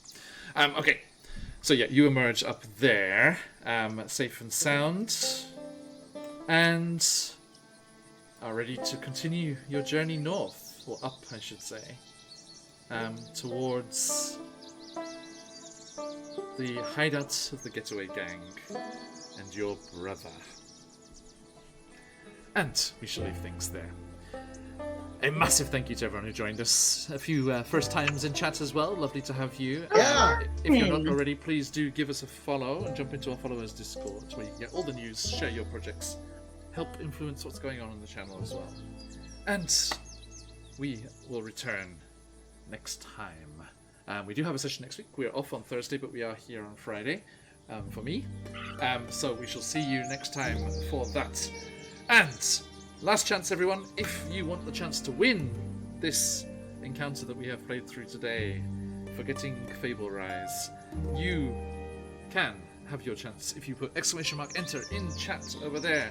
We shall draw our winner as soon as we round our things up here. Another massive thank you to our wonderful supporters. Evan Blair Art for the beautiful portraits here, which you can't see at the moment, sorry, but you saw them before. And of course, all of the wonderful folks with their awesome coupons that you can use there on their sites. And cheers, Charlie, mate. We'll see you soon. And of course, the fabulous Frictionless Dan for his work here, fleshing out and adding so much to this wonderful Wild Beyond the Witchlight. Okay. Now, as we continue here, we will see you all again very soon. No Tricentis Tyranny this week, but we will be back with the second class of sophomores at the Spelljammer Academy, including Colby here and our other friends, Friday night or Saturday morning, depending where you are in the world. And then later on Saturday, we have Candlekeep Mysteries, which will bring us into next week, Sunday evening or Monday morning, depending where you are. I will be guesting over on Lord Gusumba's channel, the fabulous Lord Gusumba, Ooh, fun. super senpai of the D&D Twitch universe, and I will be joined by the wonderful AJ Winters and our stream team buddy Sensei Suplex as we talk about our various DM styles. It's going to be a fascinating group. Oh, nice. I run official modules. AJ and Suplex only do homebrew stuff. Lord Gusumba is all like first, second edition kind of stuff. It's going to be a very interesting meeting of minds. I cannot wait to talk through all of that. Yep, I said that, Phantom. Yep, the sophomores are coming. And then we had the freshmen, and then we got the sophomores. The juniors and the seniors are on their way. And we will be joining, hopefully, able to see all of you over on Jay's channel there as well. So that's Sunday nights, Monday morning, with wonderful Lord Gusumba. Cannot wait for that. Then I think that is at 7 p.m. Eastern on Sunday night. And that will bring us into next week. The next thing, we do not have our Thursday stream, so the next stream will be Wild Beyond the Witchlight. So we'll be back here after a few missed things there, but looking forward to that, and then into our things there. Right. Oh yes, Lucas Umber's terrain pieces and miniatures are beautiful. And he has this vast library, much like the Yarn Spinner's library, but of all the D&D books. Okay, my friends, that is all for today. Let us choose a lucky winner here, closing up those entries. Good luck, everyone. Today's copy of Forgetting Fable Rise is going to JR. Congratulations, JR. Let's double check they're still in the chat, still logged in. Oh no, we've lost them. Ooh, No. happen again. Okay. Chance, everyone, chance. Try again. Oop. Turbo KKV. Hey. KKV, are they Nice. still in chat? No, we lost them too. Oh no. Busy. Everyone's busy today. Okay, hold on to your boots, folks. We will find someone. So we do need them to be still logged into chat. Who's up next? Dark Neve, are you still around? Not lurking off anymore? Yes, Dark Neve is still logged in. There we go. Nice. Congratulations. Oh, Turbo. Sorry, Turbo. We went past there already. You already won something this week, so do join us for another chance later. Mm. Dark Neve, yes, indeed. This is heading to you. Okay, so congratulations, everybody. I hope that you are going to have yourselves a fabulous weekend. I hope we can join us for some of our streams. But if not, we will see you again very, very soon. Thank you so much, everyone. Let us head on over and cheers, Turbo. You're a gent. Or lady, depending. I don't know. And let's go and see who we can raid into. Raid. Yeah, I see mention of... Okay, yeah, definitely. Darling Creepshow is having a birthday stream. Yes. So let's go and Ooh. raid into Darling. Everyone give her a big happy birthday. And you know the deal. Stick around for that raid if you've got to let those phoenixes fly. But till next time, as we like to say around these parts, what do you see me to say? Yes, Yes, me. me.